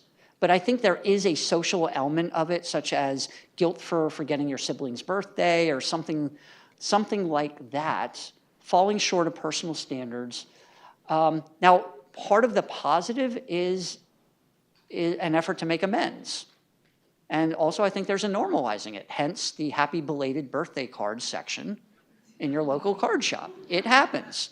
There's a whole business saying, hey, this happens, and it's hard to keep track of everybody's birthdays, depending on the side of your family. And it can promote empathy. Oh, I feel bad that they feel bad. I want to address this. But it can be excessive. Dose-dependent, reasonable, commensurate doses, that's fine. And it is something that requires more being able to think about how other people think. That's why we have to be instructed when we're the 6-year-old or 7-year-old at somebody's birthday party, say thank you for being invited, or don't eat with your hands, or whatever the situation might be. And this emerges around age 8, that we start being able to think about what others think. And again, that's invisible audience, we start to be thinking about, oh, what would people think about me if they saw me now, even if we're by ourselves? And then shame is stronger and more about community standards.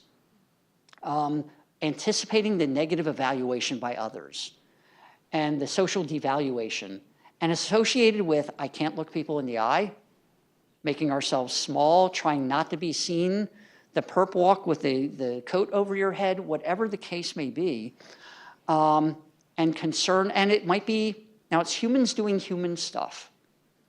And there can be examples that anybody could fall into, and sometimes the standards might be within a family, within a profession, things that others will look askance at.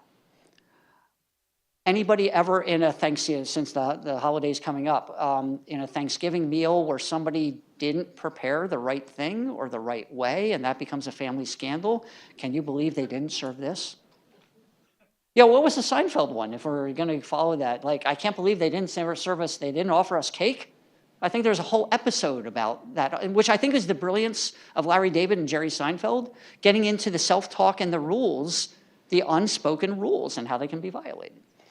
Now, also, people can counterattack the feelings of shame by blaming others and things like that. But this emerges around age 2. So it's earlier on that we're looking for approval or the signs or whatever. We're figuring out what the expectations are.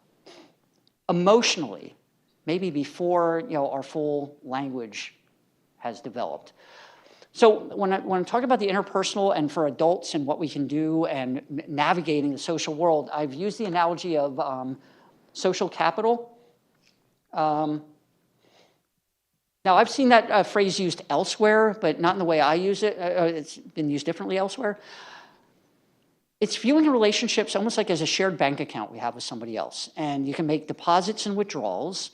And it's what's the standing of the account? How are we doing? Now, there can be close friendships where there's generous rounding. It's like, oh, yeah, I paid for dinner, but they're looking for a job. So it all evens out in the end, doing for family or whatever. But there are limits, including, for the adults with ADHD. I don't want to pitch this as like a total defensive.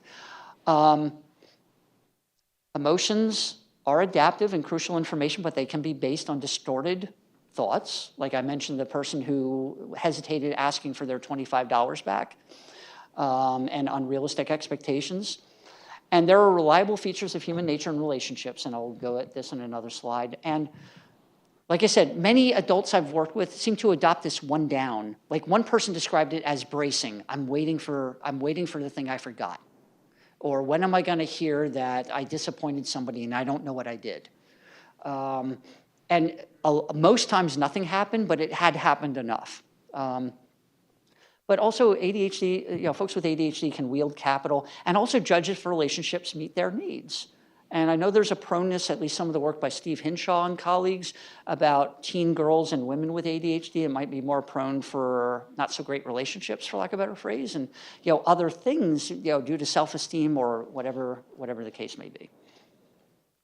So I got this from a book by Jonathan Haidt, and his most recent book, The Anxious Generation, is a bestseller, but also some of the earlier ones where he broke them down into more. There's also a transcendence feature, but I'm just going with these two. The belongingness and the status vectors. And how does this make sense? And so the status is like social hierarchies, your reputation. Generally where there's some performance expectation, work, school, community group, maybe in something like a yoga class or any where people come together, like a church or a synagogue or a mosque or something, where there's some expectation of showing up and participation or something. And there are new norms and maybe an explicit hierarchy or whatever, graduate students and then teaching assistants and then your junior faculty, whatever the case may be. But hopefully there are trade-offs, just like on a sports team or an orchestra where you can play different instruments or have different athletic skills, but you each play a vital role in the team. So hopefully there can be competition, but there's also hopefully many trade-offs, non-zero sum, win-win. Just because I win doesn't mean you lose, even though that might be the case, say, with promotions and things like that. But even promotions might be separate, like within academic promotions. Just because you got promoted and I didn't doesn't mean that you took my promotion away. And then the belongingness, this is more reciprocal altruism. I scratch your back, you scratch mine. And again, this could be different. Parents for our children, maybe different sibling relationships, adult sibling relationships or friendships. But this is more about loyalty, honesty, reciprocity.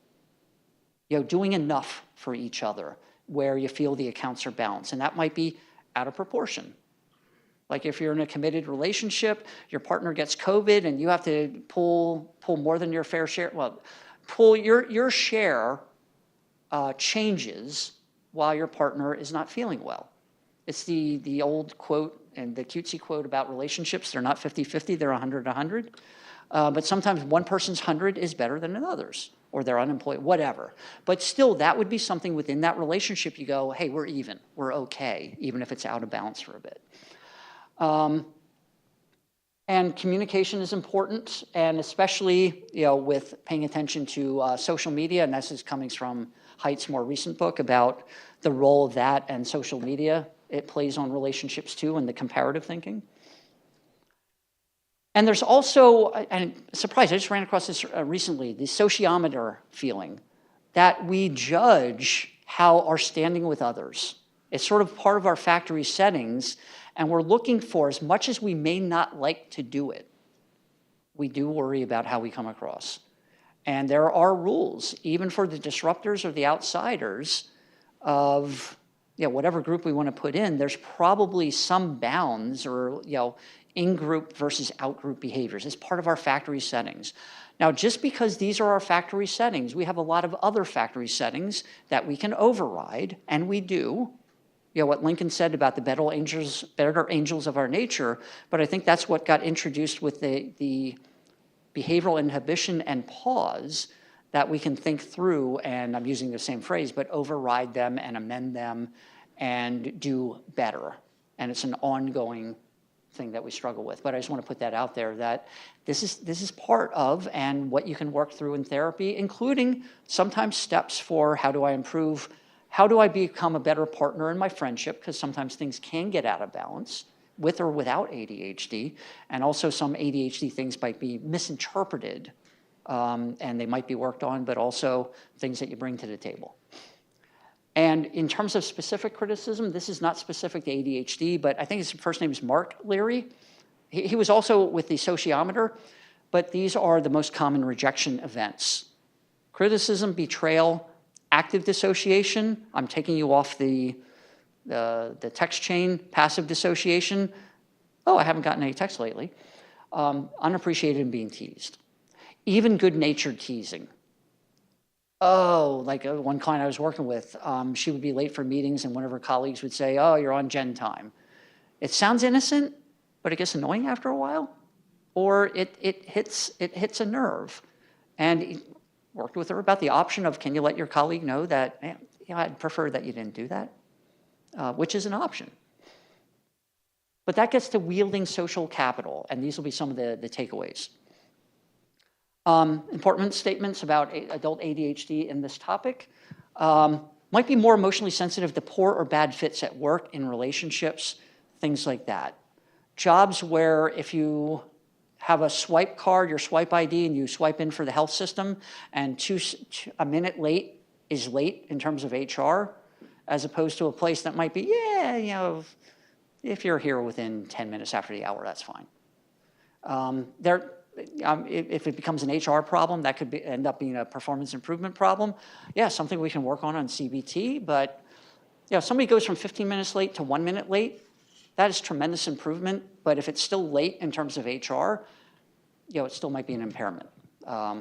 It reminds me of the one client, we were talking about her on-time arrival for sessions with me, just as another laboratory for practicing skill, and she got on time one day, but she said, I was almost late.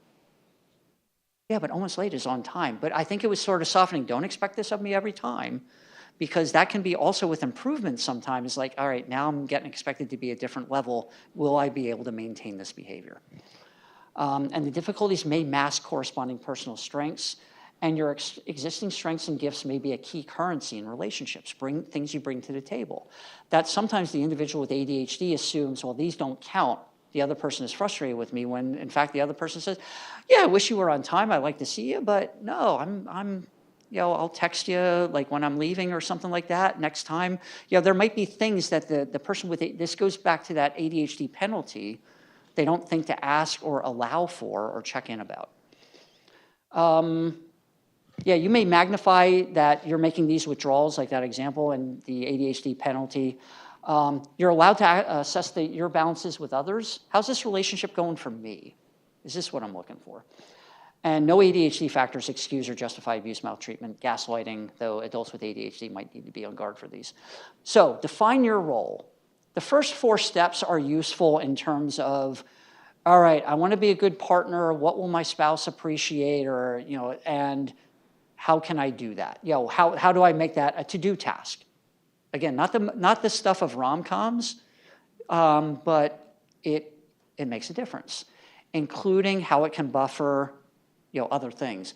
But also, like 5 through 7 is how we turn this into, what if I have to ask for an accommodation? What if I have to ask for an extension?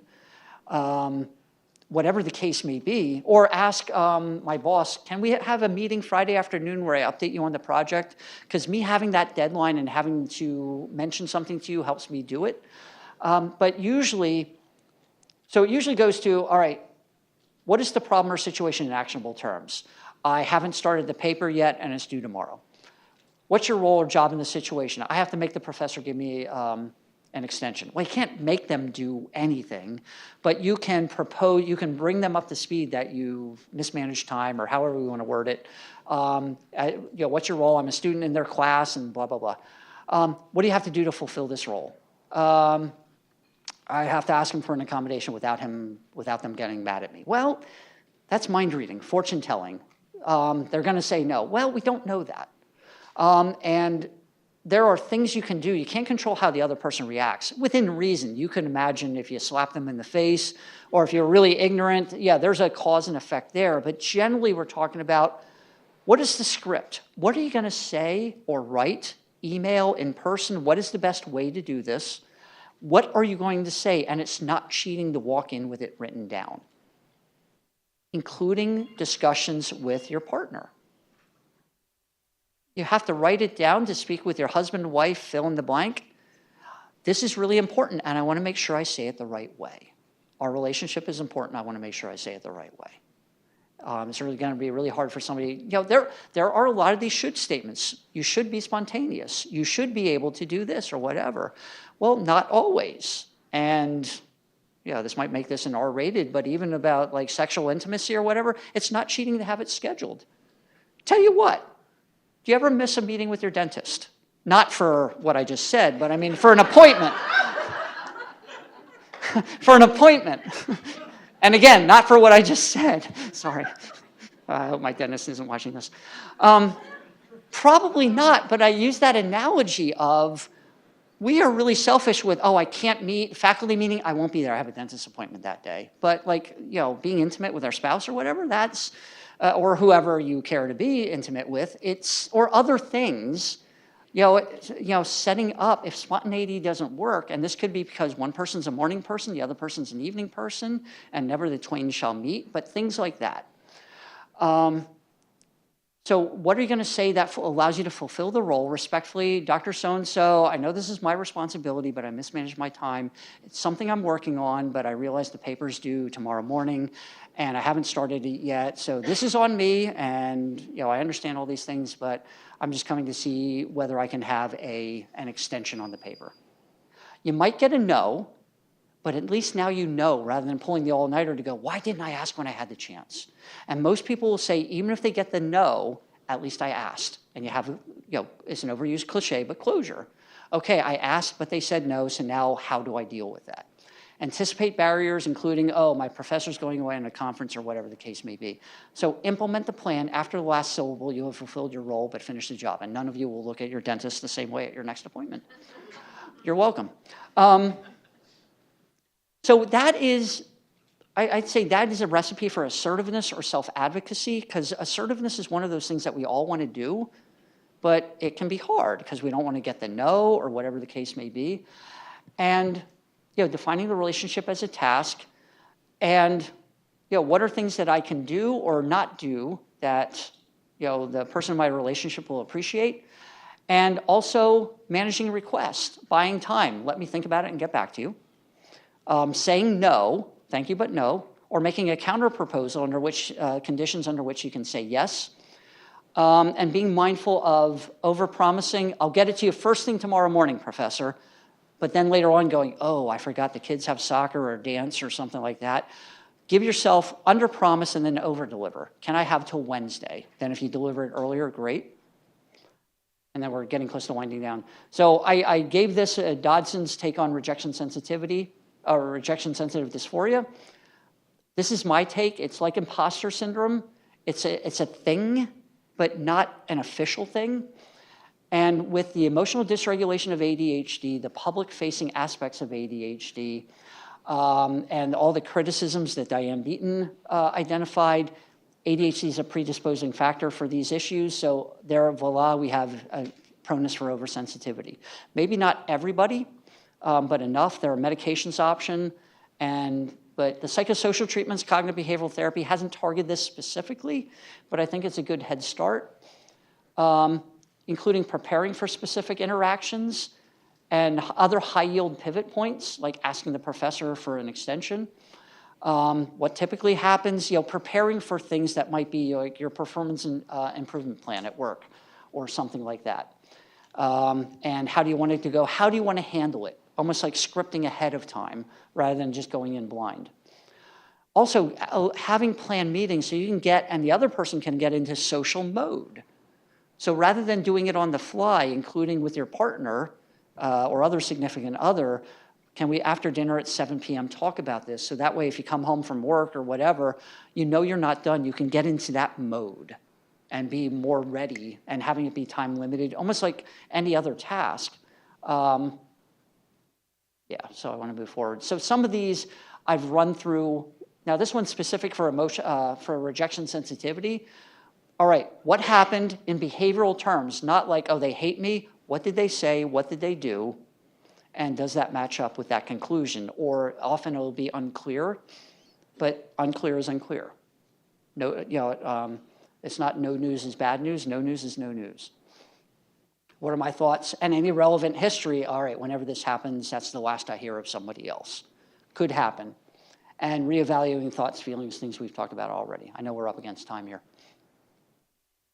And this is very similar because just any emotional situation, what actually happened?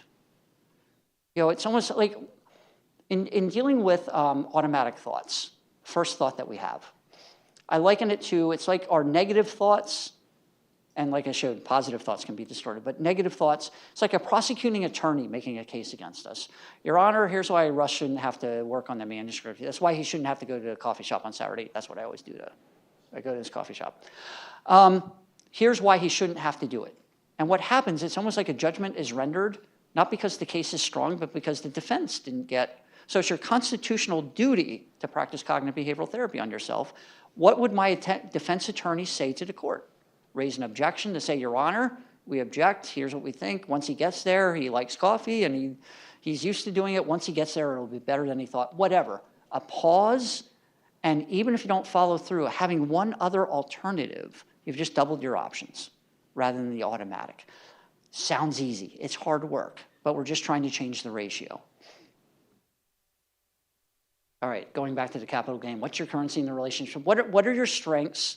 Also, the goodness of fit of situations. Now, people can say, well, if you're not a good fit at your job, just get a new job. Well, that's a little glib.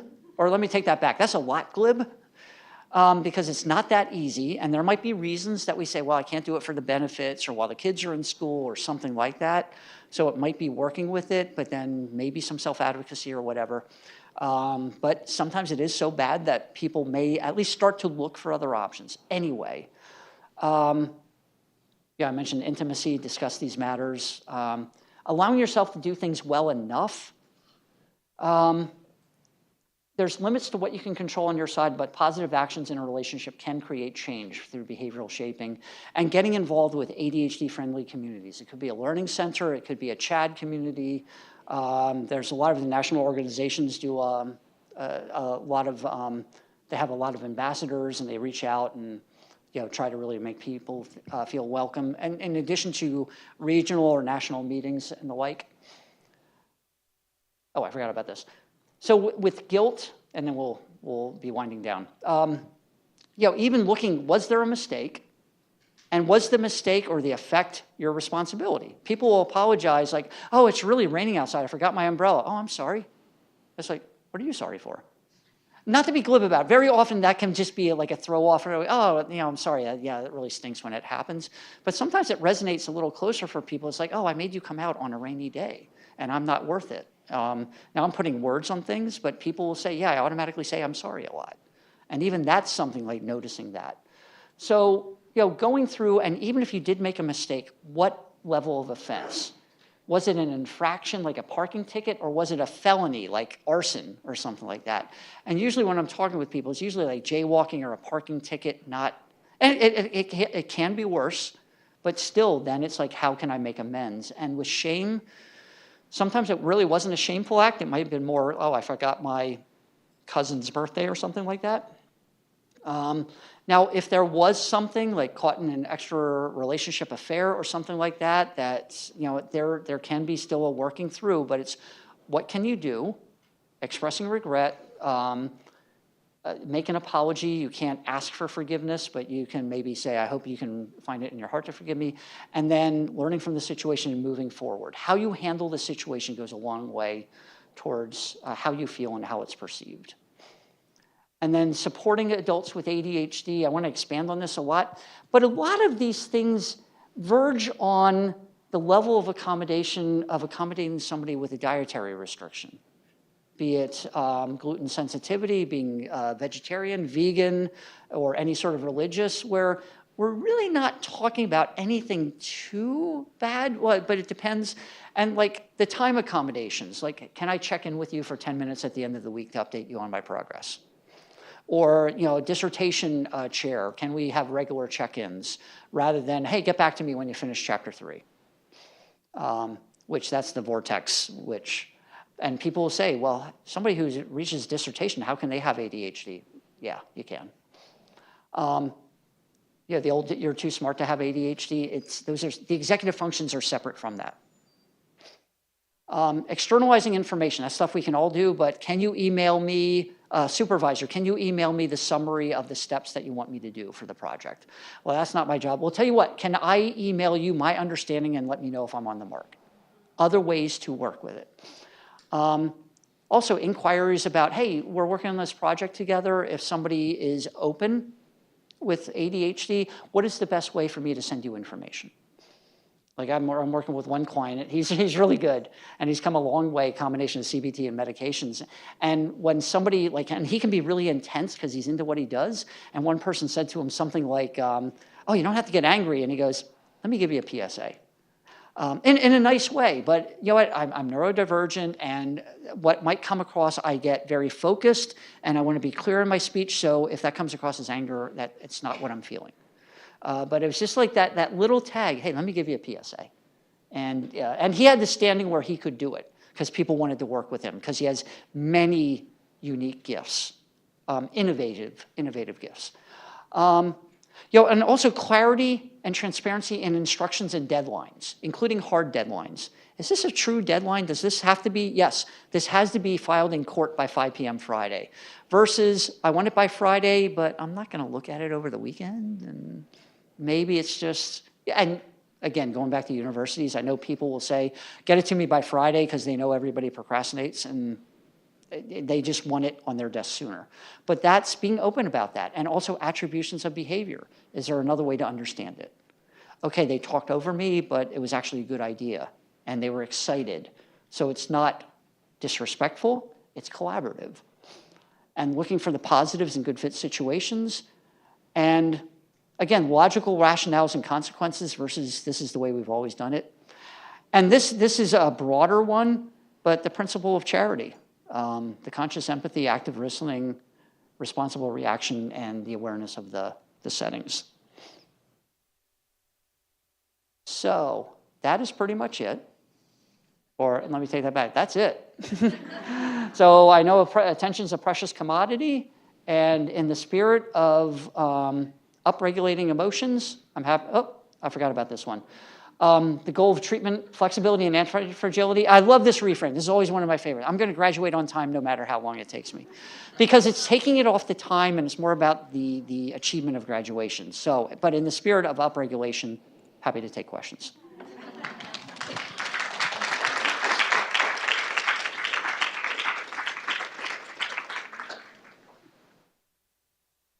That one, since it's already wired on.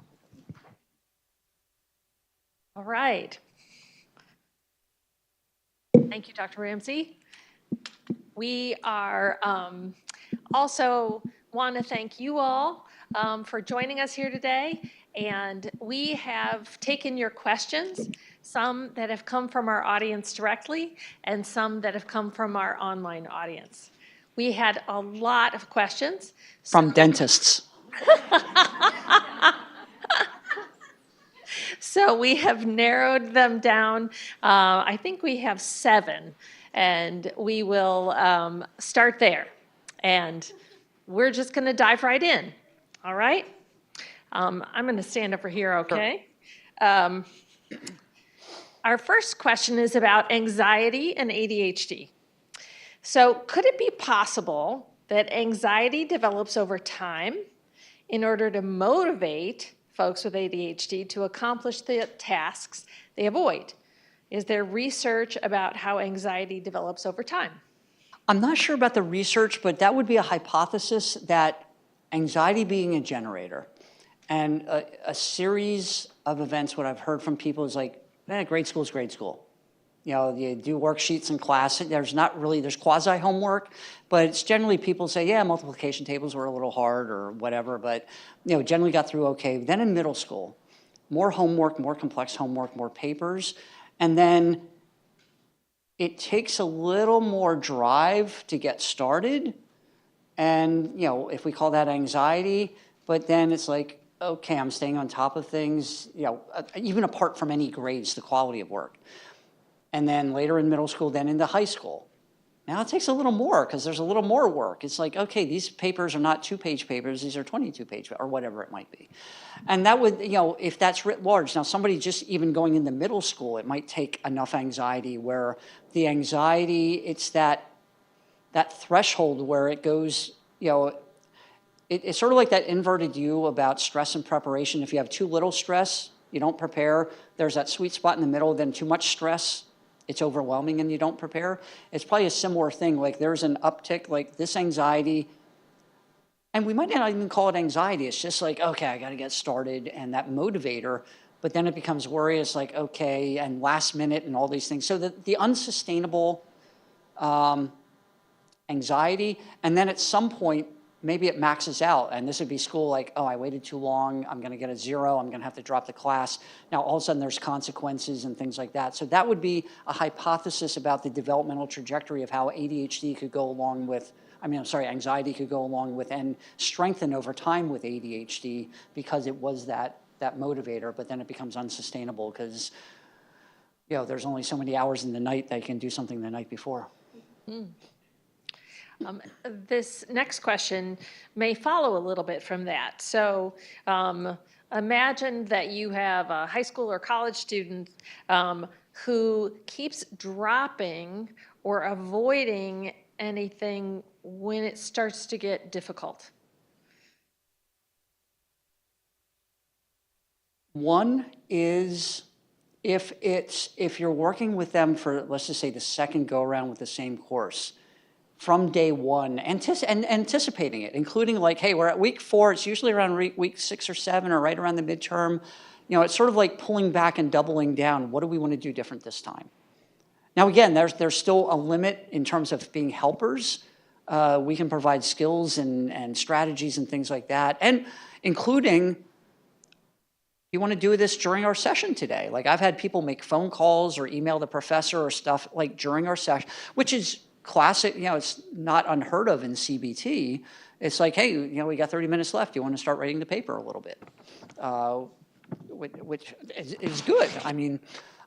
So those sorts of things, it's normalizing it, it's predicting it, rather than, doing the same thing and expecting like this time after midterms I'll be fine. So it's explicitly, and maybe like if you're in a helping position, scheduling more meetings that week. Tell you what's coming every day. Now, there can also be workarounds like, do you want to take this as a summer course? Or I forget, somebody had, like, I know some schools might have like a January session, like it's a 4-week intensive course, and it was the May semester or something like that. Something like that. Engineering it to maybe play to the strengths if every day, because I've had some like students when I was at Penn might take a summer course because they go, okay, I'd be better at this if I go in, every day on it rather than once or twice a week. So at engineering, that's that goodness of fit. It's not infinite, but also, it's, if we're helping, like trying to meet with a person and explicitly making it part of the agenda, hey, this is what we usually face, how are we going to do it different? Great, thank you. Could depression and anxiety be presentations of unmanaged ADHD? Yes, and one of the thoughts is, or I think there's actually data on this, Many women later identified with ADHD were first diagnosed with depression or anxiety and treated for that. Partially helpful, but sort of incomplete treatment. And it was only later that ADHD was identified as the missing point. And this goes back to like the diabetes example with a general medical practice. Not to make light of it, but depression and anxiety are like treating the common cold in my field, the mental health field. Everybody's going to get exposed to that, even if it's not something you want to treat or you're not expert in it. But in terms of screening and referring, and even if somebody says, yeah, I'm the only person within 100 miles of you and I can provide something, which is better than nothing. But that's different. Whereas, like I said, the case about ADHD, even though there's greater awareness, I think it's, at least to my knowledge, and I think my psychiatrist colleagues would say the same thing about medical schools and psychiatry residencies. Yes, some places get to work with those colleagues, or like at Penn, Tony Rothstein, my co-author on the toolkit. We had an ADHD program there, so that was a little special. And there's nothing special about us, but I mean, just that offering. But a lot of places don't have that, so. What if all you have is a hammer, everything looks like a nail, and if you haven't seen ADHD, everything looks like depression and anxiety. That's an exaggeration, but. Mm-hmm. Great. Are medications the most effective treatment for ADHD? Or are there other options besides medications that you've seen work well? I'm a psychologist, and I believe in psychology, but you know what? So medications are an evidence-supported treatment. They are highly effective. The medications approved for ADHD. And taken as prescribed, they're among the safest and arguably the most effective in psychiatry, not just with ADHD, overall. So the benefits of the medications, and I'm a prescriber, this is based on research and reports, but when it's, especially the stimulants, it's in and out of your system. So when it's in your system, you have the benefits. If you're not taking it or it wears off, you don't. And that's part of the prescribers. Like if you work a late shift at the hospital and you have to drive home and you want to because driving is another thing affected by ADHD, particularly untreated, or I should be specifically unmedicated, because my work's probably not going to help you with your driving other than, don't be on your smartphone and behavioral things like that. Now, that said, cognitive behavioral therapy for adult ADHD is an evidence-supported treatment too.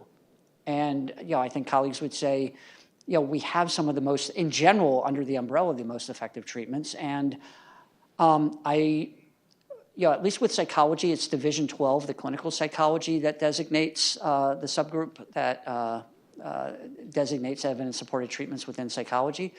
I know ADHD coaching has had some strong studies supporting it as well, and there's a lot of overlap with the CBT, so that's another option out there, especially since there's a limited number of psychologists or other non-medical therapists trained in. You can find a really good CBT therapist, maybe clinicians who know about ADHD but not CBT, but it's hard to find the combination, but they're out there. So those would probably be the big three. Now, things like academic accommodations and others, to my knowledge, haven't been as well studied, and they're harder to study. But those regular meetings, I'd say, if I was an ADHD coach, I always said I'd be on a college campus, because in terms of therapeutic homework, it's the homework is, it's built in. So, and the day-to-day, and there's always another assignment due. So, the Learning Center is doing, a lot of good work on that front too. So that's a very academic, long-winded, yes, there's effective treatments, most predominantly medications, CBT, and I'd say adult ADHD coaching. Great, thank you. This is a question about managing stress.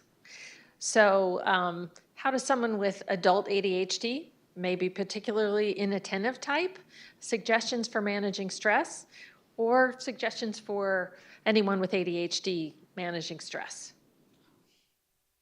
When it comes to time management and to-do lists, which are, I think essential, an essential part of, whatever treatment paradigm, I'm a big believer in scheduling downtime. undedicated, just a block of 2 hours, whatever, if you can. And I know sometimes I might be speaking to that single parent of 4 kids working 2 or 3 jobs who goes, yeah, mindfulness meditation? Yeah, right. Tell me where.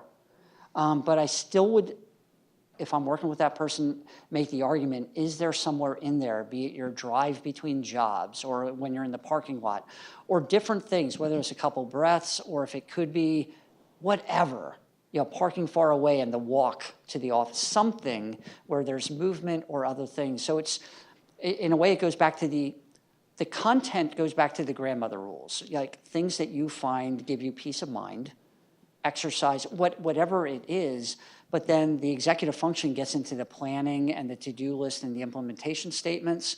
If I get to work for 10 minutes early, I can sit in my car and do like mindfulness meditation or, walk, get up and walk around the office or walk across campus, whatever it is. So it is, part of the work is finding and, if you can, scheduling that so you know when it's coming, because winging it, like I said before, it's a high cognitive load task, and it's going to be really hard to work that in. But I think it can become, just like we're, a part of this social capital is self-compassion, your relationship with yourself. And talking about relationships as a task, then that well-being and stress management becomes a task in your relationship with you, which is a really cliched, flighty way to say it, but it's even little stuff. It's amazing how little it takes sometimes. Great.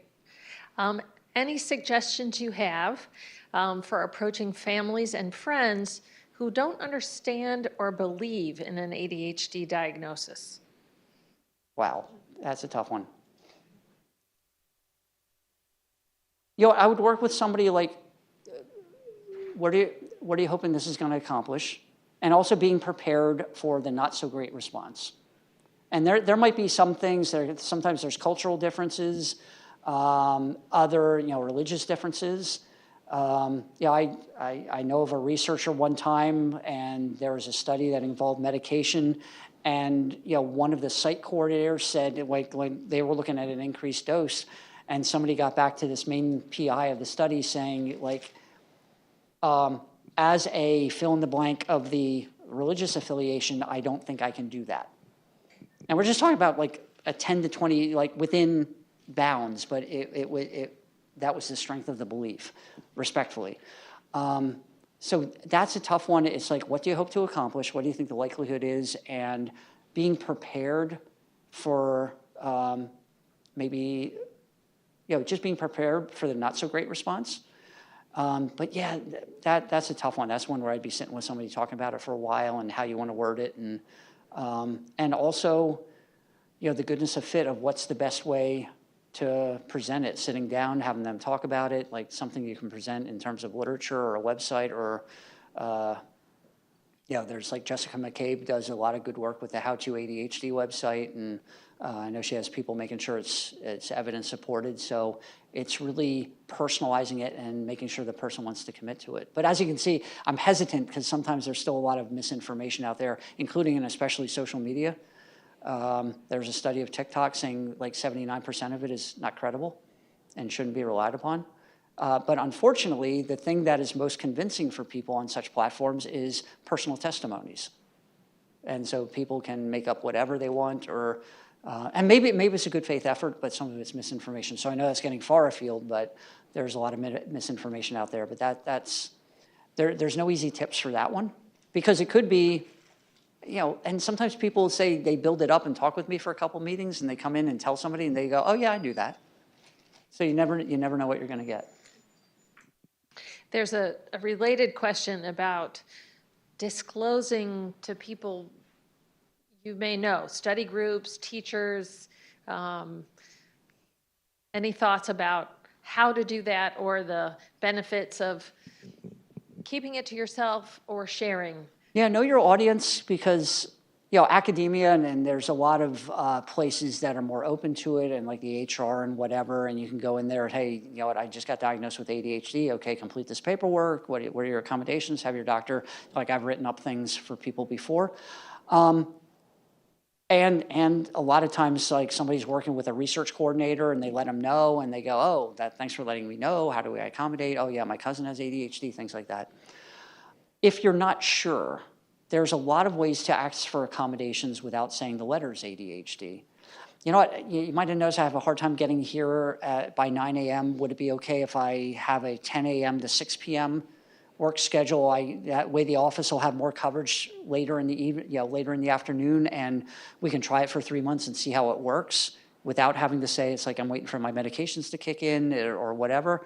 And there's nothing wrong with that, but it's just, let somebody else fill in the blanks, whether it's childcare or something like that. So I think and they'll say, oh, so, I shouldn't say it. Well, it's knowing the audience. There are protections out there, but there are limited protections, like with Americans with Disabilities Act. If it's, I think if it's under 16 employees, they're not bound by it. So not every workplace is protected. So it's, so I err on the side of caution. I'm risk averse. So it's, know your audience. But it can be, if it's something like running late and, maybe say, hey, I'm sorry running late. It's, I have ADHD and it's hard for me to get here at this time. A lot of times, like an informal group, it's usually better received, but I'm sure if 10 people left here today and tried it, 2 people will come back and give me negative evaluations. All right, we've got 2 more. If you're not already, I'll be lucky if I only get 2 out of 10 negative evaluations. Especially from spouses of dentists. This is from a parent who says, what tools should I have in my toolbox as a parent raising a child with ADHD so that he will be set up for success? Confidence building, staying on task, learning how to build friendships, etc. You know what? Oh my gosh, I'm blanking. Caroline McGuire has a great book, Why Will No One Play With Me? And it's a nice program that's helpful for parents or any other caregivers, for lack of a better phrase, for helping with this very matter. It's not specific to ADHD, but she comes from it, with that expertise, if you will. But, and I think there, within families is a question not asked, like, do I tell my kids? And I think there's benefits of, saying that. And just, whether you use the letters of ADHD or just say, you know what, these are things I have a hard time with, and, I see you're struggling with, and, you're still the parent, and you want to have that parental distance. It's not the right word, but that status. You're still the parent, but it's something like when it comes to, like, say, organizing homework times and structuring things like that, and also talking it through, like, oh, here's why I do this, because it helps me remember, and just normalizing it within the household, because I think that's been something, one, being a parent of a child with ADHD, surprise, surprise, is very stressful. Some reports, some research on young adults reflecting on their childhood. One of the studies is entitled, Mom Just Left Me at the Gas Station and drove away and forgot him or her. I forget who the identity there. But it's about, and there's equal parts. Yeah, our house, everybody else's house looked a whole lot more organized than ours. And that can be something, or friends commented like, wow, things are really different here. But there's also, as they understood later on ADHD and what their parents are going through, there's also some empathy there. So I think being open about it, but the same structures that you're using can be used elsewhere, and sort of normalizing it. There might be other things that, here's why we all eat dinner together at this time, or here's why we all have different dinner. People have sports or jobs where they work second shift, whatever the case may be. Just making it part of how you set up your day, including the routine for getting out the door on time, and things like, even for the children, event segmentation and sequencing, just even, and this can be helpful for any kid, but at certain ages, just a picture of, okay, get up, breakfast, brush teeth, dressed, just the pictures of, which is a hassle to do. It's hard to do the right thing, or the things that will work. But, even having those on the wall to say, all right, here's where we start, here's where, even though you go, well, they should know it by this age. Well, it's not a knowledge problem, it's a performance problem. And externalization of information ain't a bad thing. All right. And our final one, what are the strengths of ADHD? Based on interview research, there's a host of them. Resilience and persistence, The strong emotions, being able to feeling things deeply and recognizing that sometimes that comes with the downside, but creativity is like one of those tough ones to measure, but usually being able to, divergent thinking, seems to be one, the quick thinking, even though sometimes too quick, or even coming up with a good idea when you can jump A to H, but not being able to explain to the ABC world how you got to H. I'm trying to think of some of the other ones. Compassion, and, sometimes understanding how hard it is to be on time and things like that, and like some of the criticisms that and being a good friend sometimes, and sometimes, like, I'm thinking about one person, they would make themselves available to their friends like all night. They just broke up with somebody and they were there all night, even though it was, to the detriment of their homework or whatever. So, I mean, that's a mixed blessing, but, other times where, somebody's, because that's where our core attention comes from, is, paying attention to other people. That's where the executive functions came from. So there are times like that's very salient and in the moment, and that's another good thing. That's why I think so many, at least adult ADHD coaches, identify themselves with ADHD. I can tell other people what they do, not follow it myself. Great. Thank you very much. You bet. Dr. Barkley.